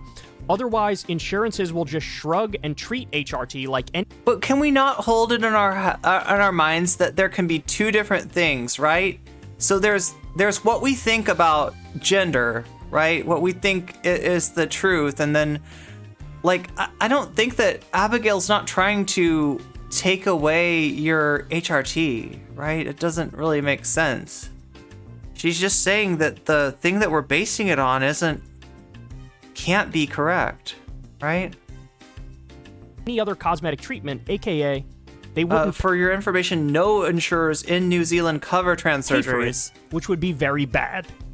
And then ContraPoint says, yeah, there's currently 120 gender-affirming care that's really sweet, cyberspace not bans in U.S. state legislatures. A lot of people need Medicaid to cover it.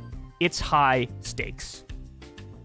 Okay, so I wanted to. So yeah, I mean, there's the best counter argument, I guess, is like the idea that this is a coding it as gender dysphoria gets it covered, right? I just don't think that. Like all Abigail's not arguing that, you know, that you should take that functionality out of the medical system. Abigail's arguing that this is old science and it's bunk and we need to move past it. And hopefully, yeah, we could move past it in a way that your stuff still gets covered, right? I don't know. Comment on this. Now, granted up front, look, I'm as normie as a normie gets when it comes to this issue. You know, like I'm not well versed in the academic literature or what the experts are saying or anything like that. All I have to offer is like my normie opinion. And so I want to tell this story to make the point. Early on when I started doing the show, somebody reached out to me who is trans and basically said, like, look, I had done like a trans segment or something, and you know, pro trans segment or whatever, but somebody reached out and was basically like, hey, thank you, and I just wanted to tell you like my story as a trans person. And they basically explained to me in no uncertain terms that what they were dealing with before they transitioned was like torture, that there's this underlying yearning, this overwhelming sense of like, I am not in the right body. This is not okay. This is a real problem. This needs to be addressed. And again, I mean, like, some trans people relate to this metaphor, other trans people don't. So, you know, it's not a one-size-fits-all thing, but...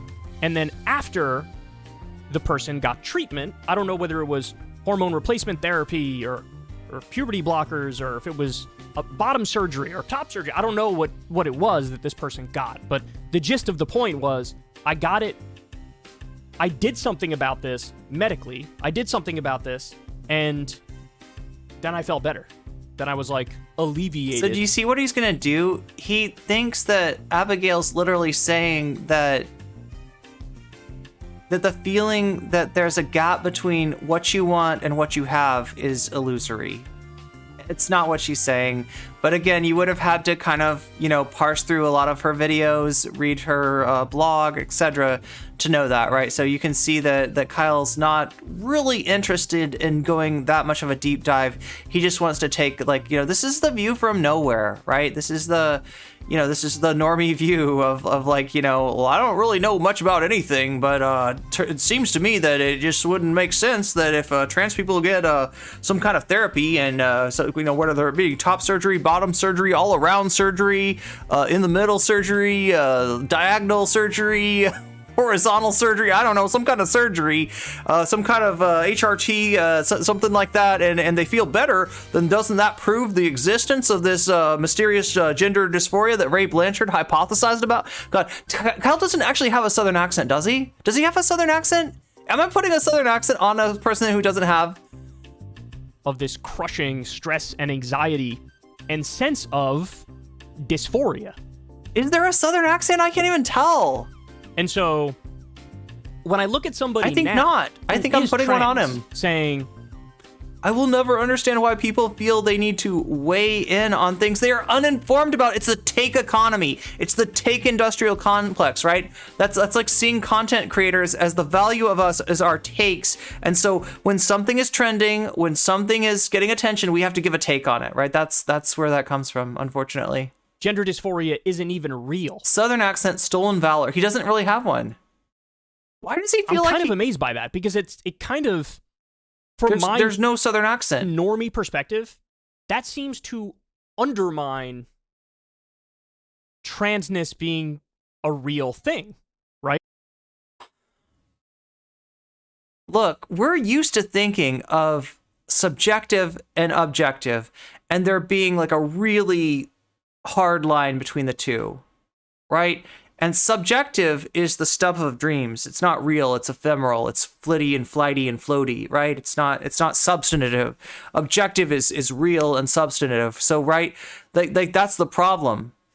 That is the essential problem. And a lot of, what acceptance of trans people is, and what liberation looks like, is acceptance of the validity of the subjective experience, which, while you can say that it's not, I can't pour it out of my head for you and show you this is my subjective experience. Do you see now? Oh yeah, that's right. You do feel like, this, right? I can't pour it out of my head and show it to you on the table. Like I can't, you can't dissect it out of me or anything like that. You can't right? But it's there, it's real. And you have a subjective experience too. And that might be enough, right? For you to hypothesize that, I have a subjective experience that I can't explain to other people. Maybe she has a subjective experience as well. Maybe when we're trying to ascertain who is trans or not, we should just go and be like, hey, person, what is your subjective experience like? And you might get that might be the closest to the truth you can get. If you're saying gender dysphoria isn't real, then what you're saying is, this is kind of just Again, that's not what she's saying, right? And that's about where we see the worth of his take on this is like nil. Choice. It's kind of just a choice, which implies, hey, I could go either way on it, right? I can go this way, I can go that way. You say, Kyle, stay in your lane, but he's got to get those views. He's chasing those views. He just made it to 1 million subs, right? And he was like, oh God, people are talking about this. I got to get those views. But I think that it's a perverse incentive that drives people to have takes on things, just to have takes on things, just to get those views that otherwise they wouldn't get. Really sell short the trans experience. Again, at least from my normie perspective with the conversations I've had with trans people, where this is real. This is real as a heart attack. It is an actual thing that exists in the world that is not, I would argue, not comparable to some person A says they're trans, therefore they're trans. Person B says they're not trans, therefore they're not trans. It's not that hard. Some cosmetic surgery. Somebody wants to get a lip job or a boob job or whatever. Somebody can make the argument, yeah, I want that. And some people have compared it to so when the cosmetics surgery comparison comes up, the comparison that I've heard is there's cosmetic surgery that is literally vanity or whatever, and then there's cosmetic surgery that that there's a necessity there, and to think of it more like that, right? But if you don't get it, you're probably going to be okay. You might be sad for a little bit. If I'm missing, part of my face, I think that we can see a difference between that kind of cosmetic surgery and a cosmetic surgery that might be I want my jawline to look different, or, I don't know. And I feel the trans, gender, confirming surgery has more of the characteristics of that. I feel like there's still a difference, that between this and quote unquote cosmetic surgery, yet the phlogiston, right? But you're going to be okay. But for something like treatment for cosmetic does not necessarily mean optional. Yeah.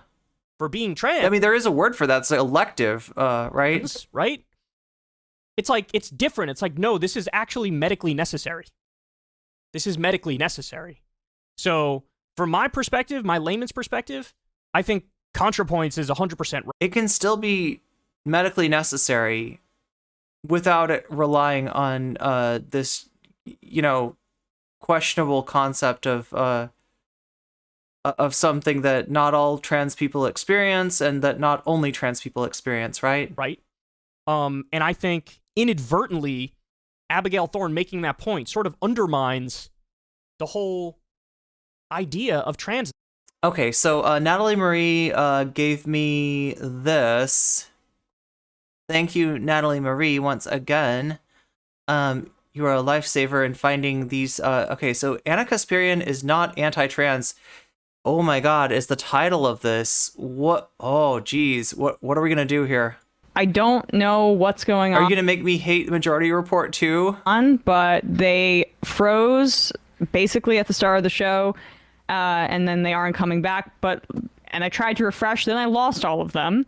But I did see an IM that I just wanted to respond to. Okay, so starting off strong with some technical difficulties really here. Quickly because I didn't want It is not medically necessary to sexually harass trans adults and children by asking them how. Oh yeah, like the questions that Abigail was going over that the invasive questions that you get asked in order to confirm that you do indeed have gender dysphoria and it's not some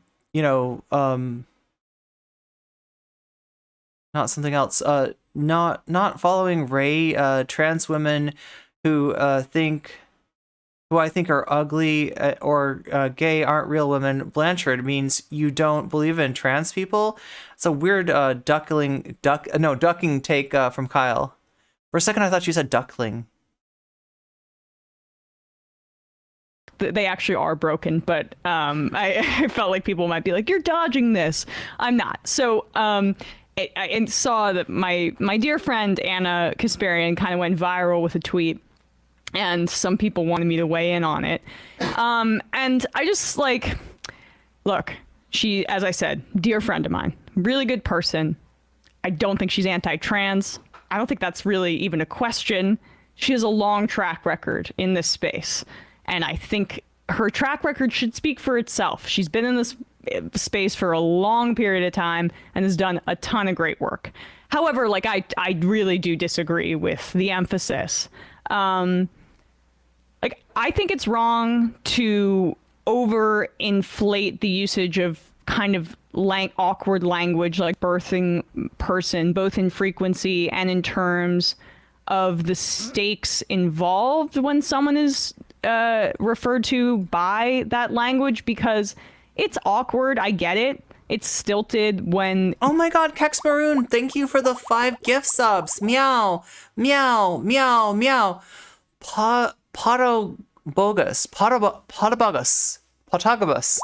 I hope I'm pronouncing your name correctly. You just got a gift sub. Revolver Asa Thought, you just got a gift sub. Lilith Noir, you just got a gift sub. Forival, you got a gift sub. And Agleth, you got a gift sub as well. Thank you so much for those gift subs. Like I said, right, like not everybody has the money for a sub all the time, and we really appreciate those out there like Kex Maroon that can cover other people, get them out of that. Look at that, it's like 10 minutes before an ad break. So Kex Maroon just got 5 people out of that, out of having to get stuck in an ad when you should be listening to NCC, right? It sucks to have that happen. Now there's 5 people that are not going to experience that thanks to Kex Maroon. So yeah, like I said, I understand that some of you out there do not have money to be able to contribute to me. That's all right. I still want you watching, and all you can do is kind of like talk and be part of the community, and just doing that, just interacting will get you noticed, will get you potentially a gift sub. If you hang out here long enough, you will generally get covered. So thank you so much for making that happen, Kex Maroon. Yeah, so it's totally understandable, right? Not everybody has money, so we're really thankful to people that they're thankful to you, and I'm thankful to you as well, Kex Maroon. Thank you so much. Being used in non-medical or technical terms, but I think that's kind of the extent of the critique, right? It's awkward. It doesn't take away any... It's gotta suck to be friends with a person who is obviously on a heel arc, right? Who's making a heel turn. Like, Emma, you're gonna get fucked over by this. I don't know. Oh my god, a hype train is Shapiro. Holy shit. We got like 10 people getting like taken out of the ad break that was about to come up. Yeah, it was coming up in like 10 minutes, I think, by my estimation at least. I don't know exactly when they come, but I do know that they come twice an hour, and I do know that that's 5 more people that are not going to have to experience that interruption in their flow of enjoying NCC bouncing, in their flow of enjoying NCC being frustrated by Emma Vigeland potentially here, and Emma Vigeland getting fucked over by her good friend Anna Kasparian, who she swears up and down is not transphobic, is not anti-trans, but is still acting like a fucking TERF on main. So yeah, thank you, Shapiro. Gino Kami, you just got a gift sub from Shapiro. Gala Spar, you just got a gift sub from Shapiro. Sir, I'm gonna try to pronounce names correctly. Cyrid Cross, you just got a gift sub. Lurk Boy, oh my god, are we on a hype train? Hype train is close. Oh my god, what's going on here? We are so close. Hype train incoming. Hype train incoming. You know what that means. You know what the hype train means. I hope, like, I've heard some people like were telling me that they're not fans of the Weasel song. We can try to, you know, vary it a little bit more, but I really dig this, right? Weasel Assembly. Do we like the Weasel song? Are we overall, like, you know, maybe if it doesn't come up too often, maybe if I vary it. Jules, thank you for the gift sub to Erica Rocks Me. Choo choo indeed. Here we go, Weasel time. Weasel time. It's Weasel time. And then I got something special after this one. If we can keep this hype train going, if we can extend level 4 hype train. Wait, what is going on? How is it on level 4 already? It's a serious hype train. Here we go. Yes. Weasel. Weasel. Weasel. Weasel. Weasel. What a weasel. Weasel. Weasel. Weasel. Weasel. Weasel. What a weasel. Oh my god, Cryptid Mage, thank you for the 100 bits there. Meow. Yeah, I got a special song for you after this. If we can keep this hype train going. Meow, meow, meow, meow, meow. Weasel. Meow, meow, meow, meow, meow, meow. Weasel. What a weasel.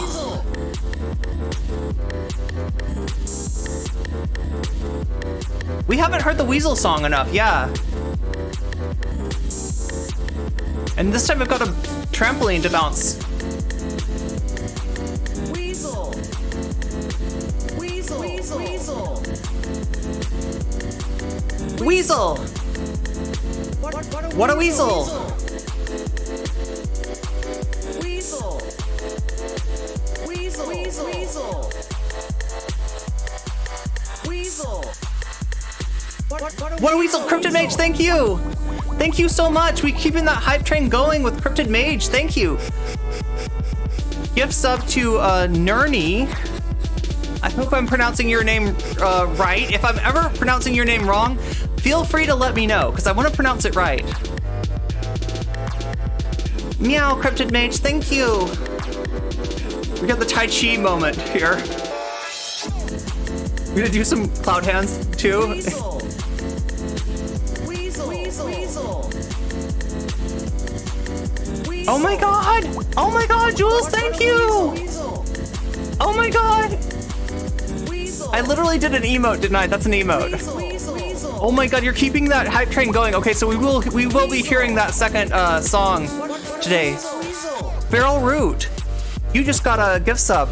Corn Bread, you just got a gift sub. Trash Dandy 420, you got a gift sub. Lulu Lucy, oh my god, I have like the Captain Ginyu Frog. Captain Ginyu Frog getting a gift sub. I bet you didn't expect that today, right? Fuck. Oh my god. Logan Paul's giving my cat an abortion. He's always doing that. Okay, so yeah, that's literally the emote that I was doing. Bustin', I think it's called Bustin' Love. DJ Hype SJW. There it is, yes. Are you ready for this? Parker Jr. Here we go with Ghostbusters. Or is it Bustin' Love? I don't know. You tell me. What do we have?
Did he just get his thing sucked by Slimer?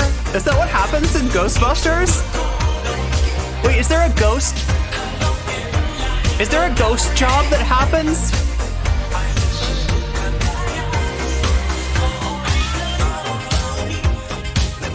In the bed.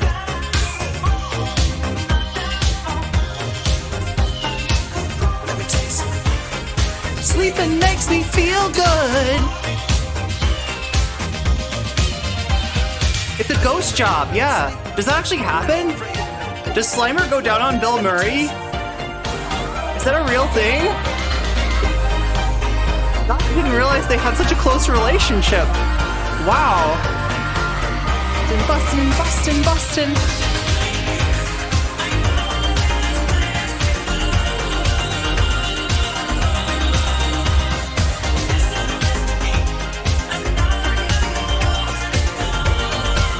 Hype train successful. Level 4 hype train coming into the station.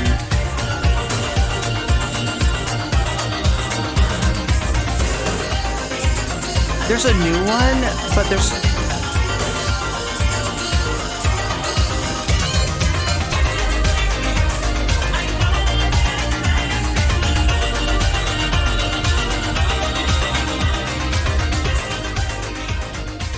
Wait, so there's two humans that are possessed, and that's how the ghost job happens? Oh my god. Have I seen Ghostbusters all the way through? I think it's like one of those, it's like one of those movies that it's like always on television, but like I don't think I've ever watched it completely through, right? I don't know if I've ever completely watched. Thank you, Jules. Thank you, Cryptid Mage. Thank you, ShaxBA, thank you. Kexmaru, thank you. Nabil, thank you. Everybody who has gifted subs and gotten more people out of that horrible ad break that just like completely interrupts people's experience. You saved them from that today. But what can save Emma Vigeland from Anna Kasparian's bad take? Does anybody else feel sorry for Emma? Because I get where she's coming from, right? She knows Anna. She's heard Anna talk about trans people.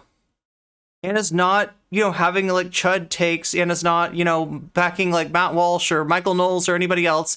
And she's like, no. I mean, like, this is just a weird tweet. Like, I don't agree with the tweet, but this doesn't mean that Anna's like a transphobe. But what she doesn't get is that Anna might be playing with our affections. Anna might be playing with our emotions, right? Anna might be realizing that it's only plastic love. And, that it doesn't really matter at the end of the day. She might be so jaded, she might be so black-pilled that she's willing to do a right-wing take to increase engagement, to open up new audiences to herself. And who knows, like 6 months down the road, maybe Anna and Jink are having a reunion with Dave Rubin on the Rubin Report. Who knows? One's rights. And Jink will be like, Dave Rubin was right! Of course! Trans people aren't valid. Oh my god, no. And it's not in... Oh my god, no. When being used right now in that context, it's not taking away anyone's rights. And like, as a cis woman myself, I just think it's more important to put into context that, like, while you might not enjoy the technical language, that awkwardness is inevitable in this current climate and necessary. Like, if you want to keep having language that like doesn't really speak to what we're speaking to, right? I feel it's more awkward to keep saying women when you don't mean women. You don't mean all women, and you don't mean just women. So why are you using the word women as a euphemism for when what you're really trying to say is, either talking about like the, capability to have to get pregnant, or the a monthly period, or whatever you're talking about. Just talk about that, right? I feel like it's a lot less awkward this way.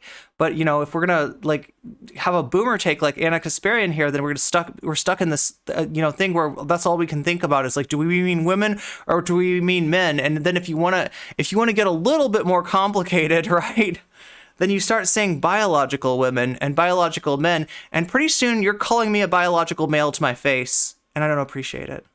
And it's going to get a lot more awkward than you think it can possibly get, right? You say that to me at a fucking event or something like that, and just watch the room go quiet. Just watch how other people feel about that, right? If you think that that's like the way to go, is like, we're gonna, well, there's women and there's men, and then there's biological women and biological men, and you're a woman in gender, but you're a man in biology, and this person's a man, and you want to try to keep that shit straight. You're gonna post cringe all the fucking time like that, right? Because we're trying to like fortify walls right now. But yeah, that's what happened is, let's go back. If anybody wants to see, for anybody just joining us, check it out. That's Anna Kasparian's tweet, right? You want me to read it for you? I'll read it for you. I'm a woman. Please don't ever refer to me as a person with a uterus, birthing person, or person who menstruates. How do people not realize how degrading this is? You can support the transgender community without doing this shit. And in reality, she's responding to an AOC tweet that wasn't at her, right? So it wasn't somebody coming to her and say, hey, Anna, as a birthing person, as a person with a uterus, as a person who menstruates, yada. This wasn't at Anna. This was literally talking about people.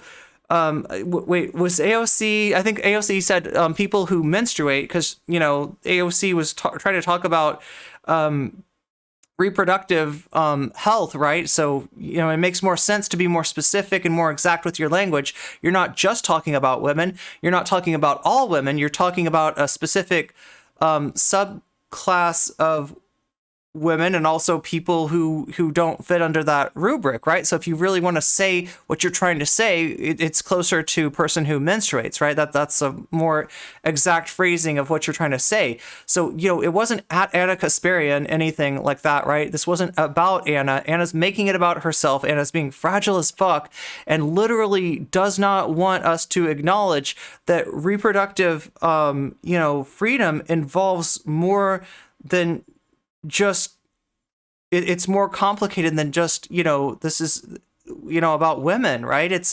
and she's taking all kinds of umbrage about somebody like AOC using that language, acting like this is political correctness gone wild. I feel so degraded, I feel so dehumanized, when in actuality she's acting like this is a euphemism, that we're saying people who menstruates, we're just, yeah, but you're really saying women, aren't you? You're really just say women. You're saying women, you're being euphemistic, I feel degraded by it, just say women. No, we're not, we're not speaking about all women here, and we're not speaking about just women here, so it doesn't make sense to say women, right? And if anybody's trying to use a euphemism here, it's Anna trying to use the euphemism of women to speak about more than just women, and at the same time not all women, right? I don't know. That's what we're dealing with. And she's had this chud take, and she's gotten called out. She is now the Twitter's favorite person right now. If you don't know what that is, right? You never want to be Twitter's favorite person. If you're the person that everybody's talking about, that everybody's quote retweeting, right? That's a bad thing. And that's where Anna is right now. And she's there because of this tweet, right? So Emma Vigland, right here from the Majority Report. We love Emma. Emma's usually got really good takes and everything. Emma's apparently a friend of Anna Kasparian, and she's both at the same time disagreeing with Anna's take, but also saying, but Anna's not a transphobe. Right? Look, I don't care, and I don't know what's in Anna's heart of hearts. Does Anna love trans people? Does Anna not love trans people? Is Anna weird towards trans people? Does Anna, periodically erase trans guys and NBs and two spirits when she's talking about stuff? I don't really know. I don't know who she really is. I don't care who she really is. Who she really is doesn't matter. What matters is she's got a platform and she says stuff on this platform, and the stuff that she's saying right now is bullshit.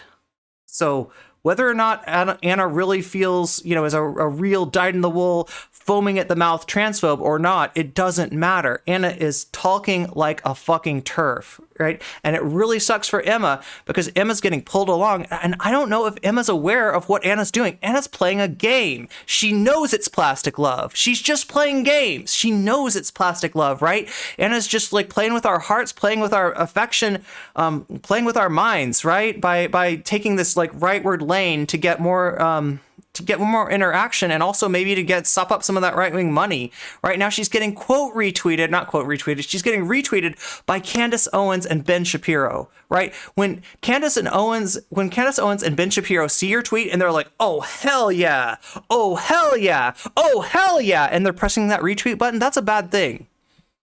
That should show that you fucked up. And Anna is not going to accept that. She's going to say a broken clock is right, some 2 times a day or 1 time a day or whatever, right? Candace Owens is right here. Ben Shapiro is right here, right?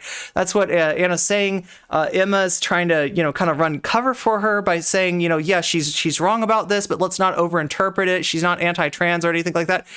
Emma, I don't know if you understand where Anna's at anymore, because I thought I knew and I was wrong, right? You could be wrong, just the same. Anna does have a track record. It's not this, but we're seeing a different side of Anna now, okay? And we've seen it before in other issues. We've seen it when it comes to crime. We've seen the TYT is doing something. They're playing some game, right? They're fucking with things to, I don't know what their actual game is. I don't know what they're after, but you cannot trust their takes anymore. So I feel so bad for Emma getting pulled along in this. She's a friend of Anna's. She knows what Anna's like. She knows what Anna's been like in the past. She's making the assumption that nothing fundamentally has changed. I'm not sure if you're right about that, Emma. And I don't want to see you get hurt from this. So, that sucks.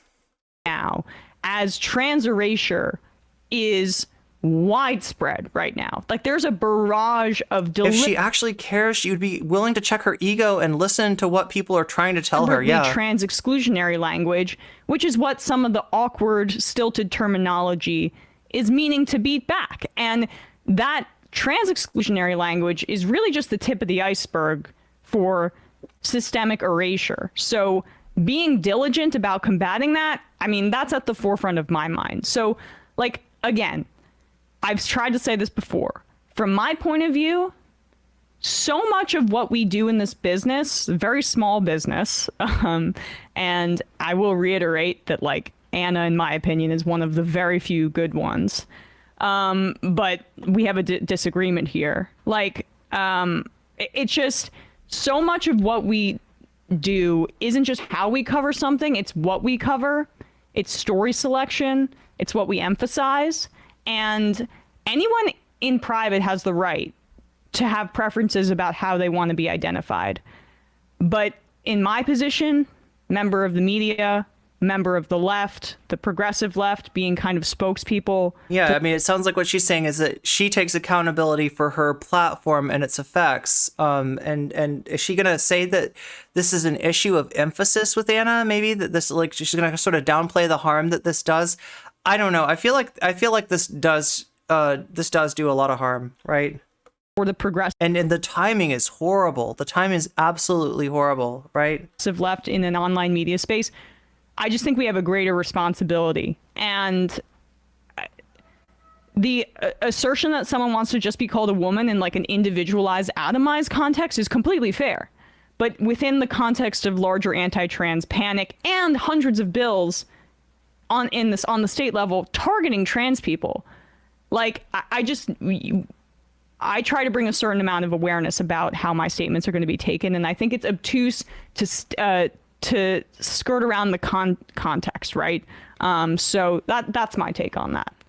But I just wanted to address that because even though the IMs are broken, I did see the IM, and I didn't want, people to be upset to think I was dodging. So nobody's going to get banned from Majority Report for asking about Anna Kasparian's bad take. Anything. That's good to know. People would have immediately said that. I mean, yeah, just like some of the context, Human Rights Campaign warns yesterday that 50% of transgender youth in America could lose access to gender-affirming primary care thanks to new laws from state legislatures across the country. And the truth is that non-binary and trans people get pregnant, and like, how do you address that in language? Like, that's actually a language problem. Yeah. And like, to me, like, I think like, okay, like clinical language might be like sort of awkward, but it's also awkward to be a trans and non-binary person in this sort of context. It's only awkward if you're like applying it to one person in a place where it doesn't really fit, where it doesn't impact, right? If the, like, this try to go through a pregnancy and that sort of care. So I think like it's the answer to this sort of thing, which is not much different than when Jordan Peterson was talking about it, which is like, actually we're these sort of guidances, like when the CDC. Do you see Matt Lesh having a slightly better take than Emma? And this may just be because Matt Lesh doesn't have like a personal relationship with Anna Kasparian on the line here, right? But yeah, this is a Peterson-esque, this is a TERF-esque, point of view that Anna's espousing. CDC still references people as women, but it also includes this other language too for these, rarer cases. And I think like that's just all this is. I don't think there's anything deeper to it.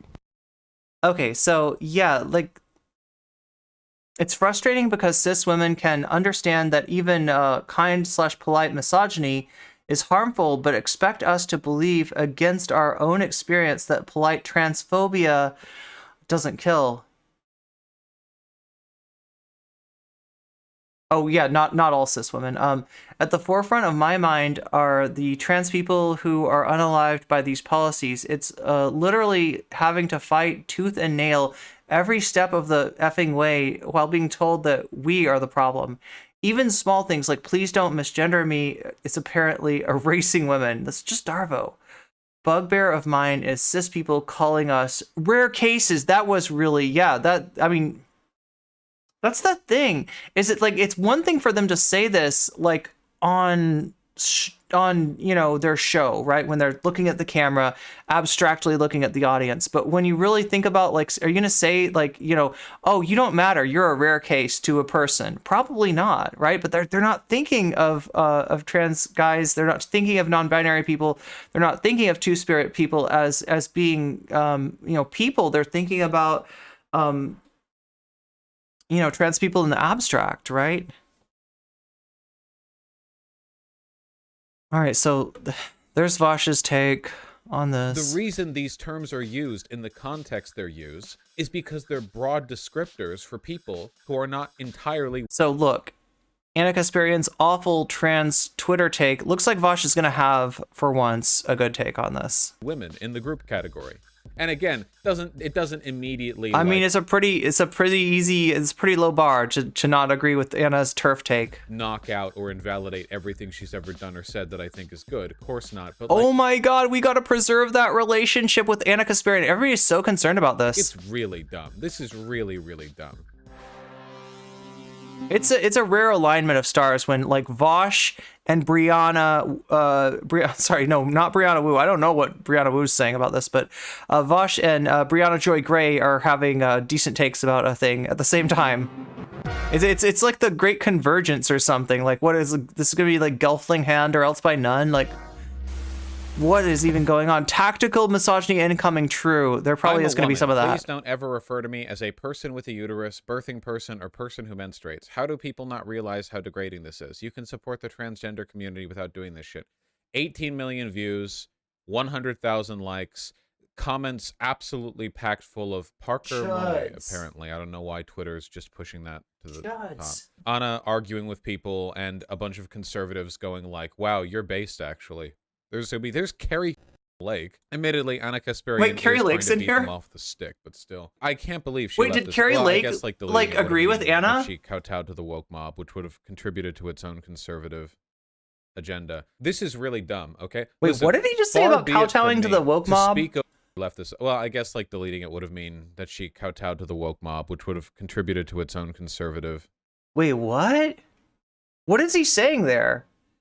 Is he literally saying, well, I mean, like, I can understand her not deleting this because, you know, that's going to contribute to the... If she deletes it, then they're going to say that she kowtowed to the woke mob. And Carrie Lake ratioed Anna? Wait, what? Do I need to look at this again?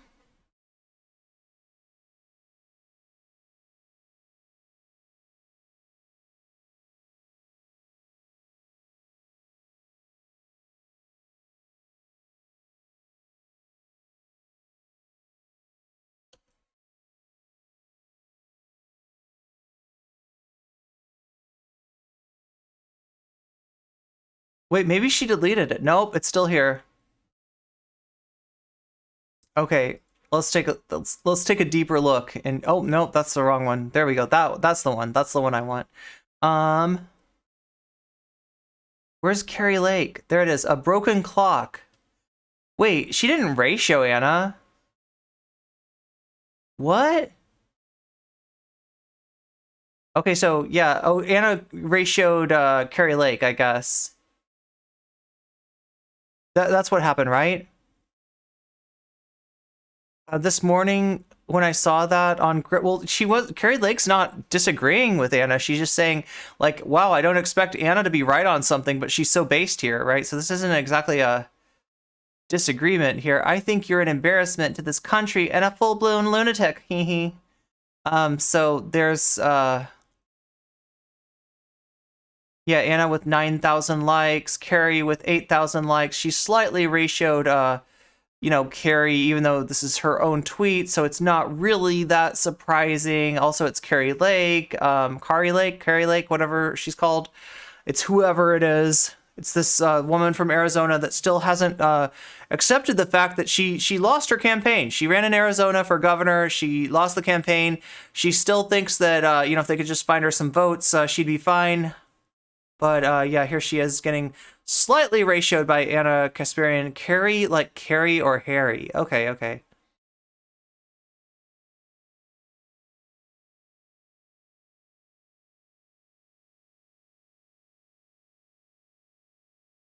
But yeah, that's that happened. That happened. Agenda. This is really dumb, okay? Listen, far be it from me to speak over a woman, which I hate to do. I hate speaking over women as a man. As a man, I hate speaking over women, okay? Just to let you all know, I hate doing that. But just to let you all know, I'm still a misogynist, okay? Just in case anyone's forgetting that, like that's... You're not being referred to person with a uterus, birthing person, or person who menstruates. In fact, I'd go so far as to say that Oh my I don't God. think Anna Kasparian has... Wait, did Vosh just say NCC was right? Did he just agree with me? Is he gonna steal my thumbnail? Is he gonna like, yeah, go home, Ian. Is he gonna retweet my thumbnail? Ever been referred to that way. Those are group descriptors. She as an individual is never being pointed at and going, person with a uterus. Everybody says woman. The term woman has not gone anywhere. Even the wokiest woke, like the wokest woke? Tumblr, TikTok blue hairs are not like seeing a woman on the street and going like, oh yeah, that person with the uterus. You know why? Because that's the opposite of the point. The reason these terms are used in the context they're used is because they're broad descriptors for people who are not entirely women in the group category. Like, for instance, okay, when people have beards, it's almost always men. Almost always when somebody has a beard, that person is a man. But even... So somebody was talking about the... somebody was talking about this mother's...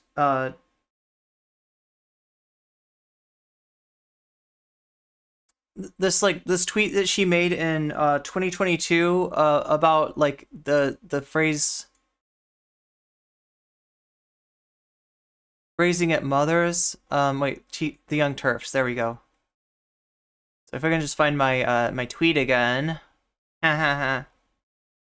If my tweet hasn't been buried buried underneath a whole bunch of other people like stealing my thumbnail. No, like I said, nobody yell at the person who did that. All right, they're a small account. I should just be happy to be influential. I should be glad about that. Wait, I want to find my my tweet again. There it is. That's Irene's tweet. Okay, cool. We're up to 44 likes on it. So if you haven't liked this, if you haven't retweeted this already, if you haven't maybe even made a little comment down here. Wait a minute, why can't I see all of my... Wait, is it there? Here it is, okay. So, this is, Lizard King FE, friend of the VOD, saying she did a little trial run in 2022. My guess is that she's gonna keep rolling downhill. I was thinking like rolling down that hill, rolling down that bill with no question. Okay, I think it's is it no problem? Anyway, I think it's messed up to tell people, especially people who respect the trans community and who will use desired pronouns, that they don't get to be referred to as mothers. I'm not a mother, but I know women who take a lot of pride in being mom. Yo, who does she think is like, oh my God, really? Look, here it is. There it is. So this is what somebody was talking about in chat earlier today, right? This is her mother's tweet. Nobody's trying to take the word mothers away from you, right? It's like, but you know, realize that not all people who give birth want to be referred to as mothers. I think that's what she's missing, right? So this is so messed up. Like I said, this is the spoiled kid at the birthday party, right? Or the spoiled kid at somebody else's birthday party who's like, no, I want all the cake myself. I want all the tokens and I want all the, oh my God, they're not tokens anymore. Did you know that at Chuck E. Cheese, if you go there now, you don't get tokens, you don't get tickets. What you get is an app, and you like swipe your app to play the skee ball, right? And you can still win prizes, because it keeps track of like how good you do at skee ball, but it's not if you're looking for tokens and you're looking for tickets, they don't have those anymore. It's all on your phone now, right? But anyway, she's the person that like it's like it's not even her birthday and she's still throwing a shit fit over the fact that some people who give birth might not want to be referred to as mothers. Yeah? Is being a mother really a harder job than wait, working on an oil rig? Where does this come from? Chuck E. Cheese has crypto. That's right. Chuck E. Cheese is all crypto now. You gotta burn your apes. You gotta burn your apes if you're gonna go to Chuck E. Cheese. What does the word woman mean? It's a original spelling. It means wife, person, with man. So if you aren't a wife, I guess you aren't a woman either, right? Bill Burr said this. I haven't been like, so Bill isn't Bill Burr, he goes on like Rogan and stuff. I don't know that much about Bill Burr. Privilege is a hell of a drug. Yeah.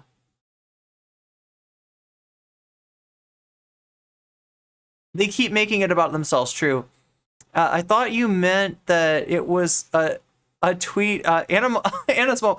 I don't know anything about Anna. Is Anna's mom? Is this like, because you know some content creators, like for instance Tim Pool. Did you know that Tim Pool's dad also has a YouTube channel? And furthermore, did you know that Tim Pool's dad often disagrees with Tim Pool? Right? There's people that that will bring up issues with Tim Pool's dad, and Tim Pool's dad will be like, "Yeah, you're right.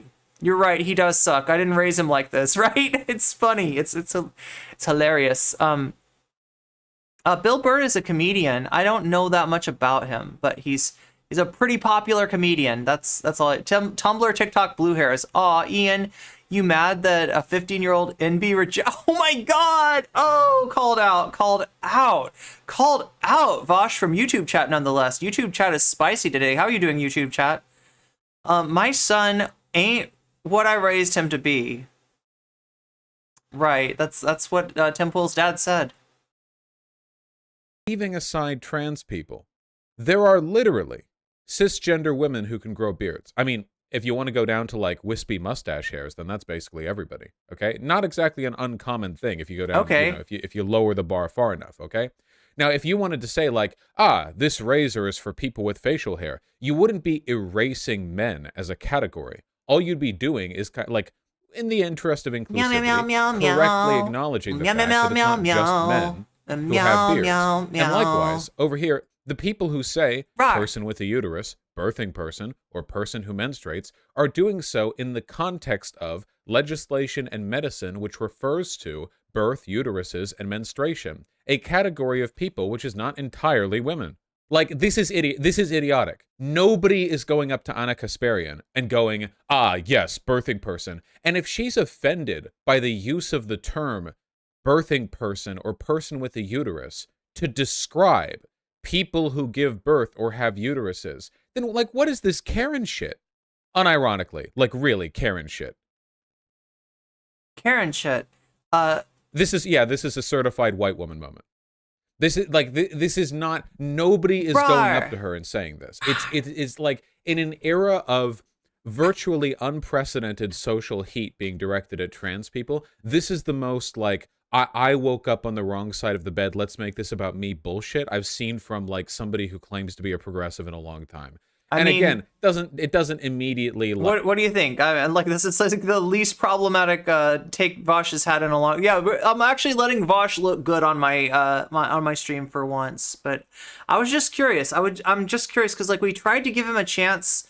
Like, I thought we'd have a good Vosh take with the philosophy tube thing. I was just curious, and we let him run for long enough. We let him cook until his good take turned into a really, really bad take, right? So he managed to fuck up his philosophy tube take despite ostensibly agreeing with Abigail. Like, do you think he's gonna? I don't know. I don't really want to watch him that much. I was just curious what he'd say about this. It sounds like a reasonable take here. He straight up called out Anna on some Karen shite. Yeah.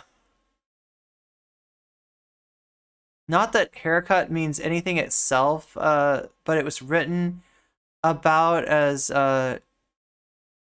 being used by the alt-right. Oh, wait. To have the SS Hitler look, but make it seem bourgeois. Wait, you're talking about the Karen haircut? Oh, why does Vosh have an undercut haircut? Interesting. I see what you're saying.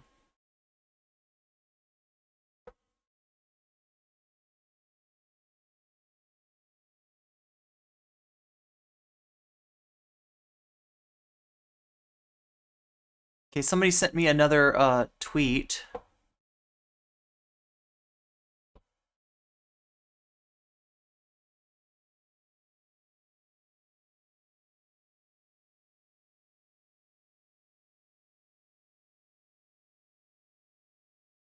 Let's take a look at this. No one is preventing cis women from calling ourselves women, and the existence of gender-inclusive language does not harm or diminish our womanhood. Please stop leaning into right-wing talking points designed to distract you from the real danger the trans community faces. Oh, cool! And it's got this Instagram. I love this Instagram. These Instagram subtitles. I need to like somehow Instagram is allergic to NCC. I don't know why.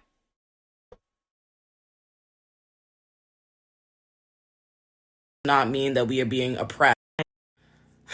So I see the commentary going around with people being like, oh, I do support the trans community, but I don't want to be called a birthing person and a woman with a uterus and blah, blah, blah, and I am a woman and yada, yada, yada. And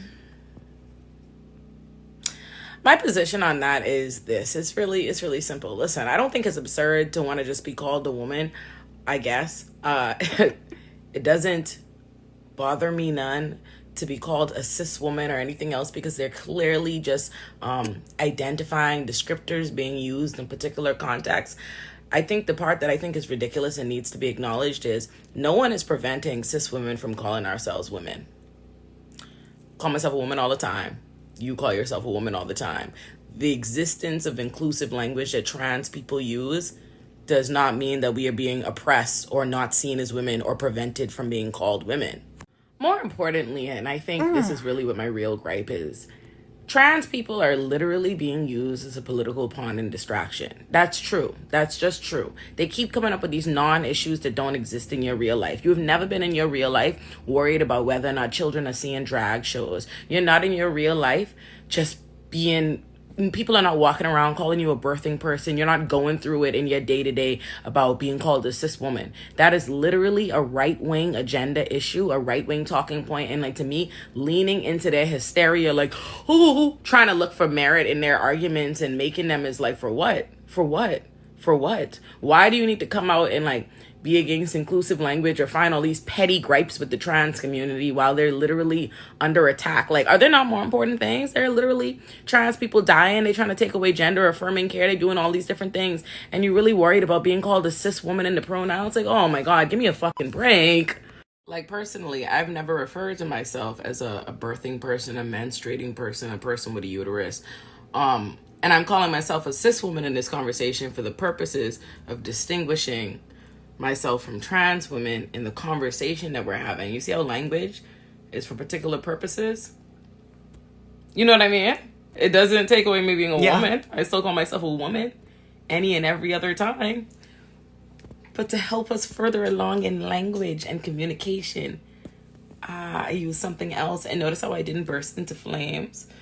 Didn't suffer, but you know who are you serious? The trans community that are under attack. All over the country. You weren't immediately attacked by the woke mob? Maybe focus on that. I thought the woke mob would tear you to pieces for uttering the unutterable word woman that you're no longer allowed to use because it's not politically correct. That's... Yeah. So yeah, we got some people taking the... And that's the nice thing about Twitter. As bad as Twitter is, somebody having a bad take like Anna had today, or like Brianna Wu had the day before, right? Or a couple of days before, right? It is good because it kind of platforms people's better takes, right? And here's So I see the commentary going around. If you want to see, this is if you want to follow, she's a co-host of the Leftist Mafia. So here's her Twitter if you want to follow. Also follow my Twitter as always. Here you go. I'll give it to you on YouTube as well. Antifa messed up my order at McDonald's. Did they? Okay, there's actually a political movement in Mexico. It has governorships and parliament seats too. It has all their party posters, documents, etc.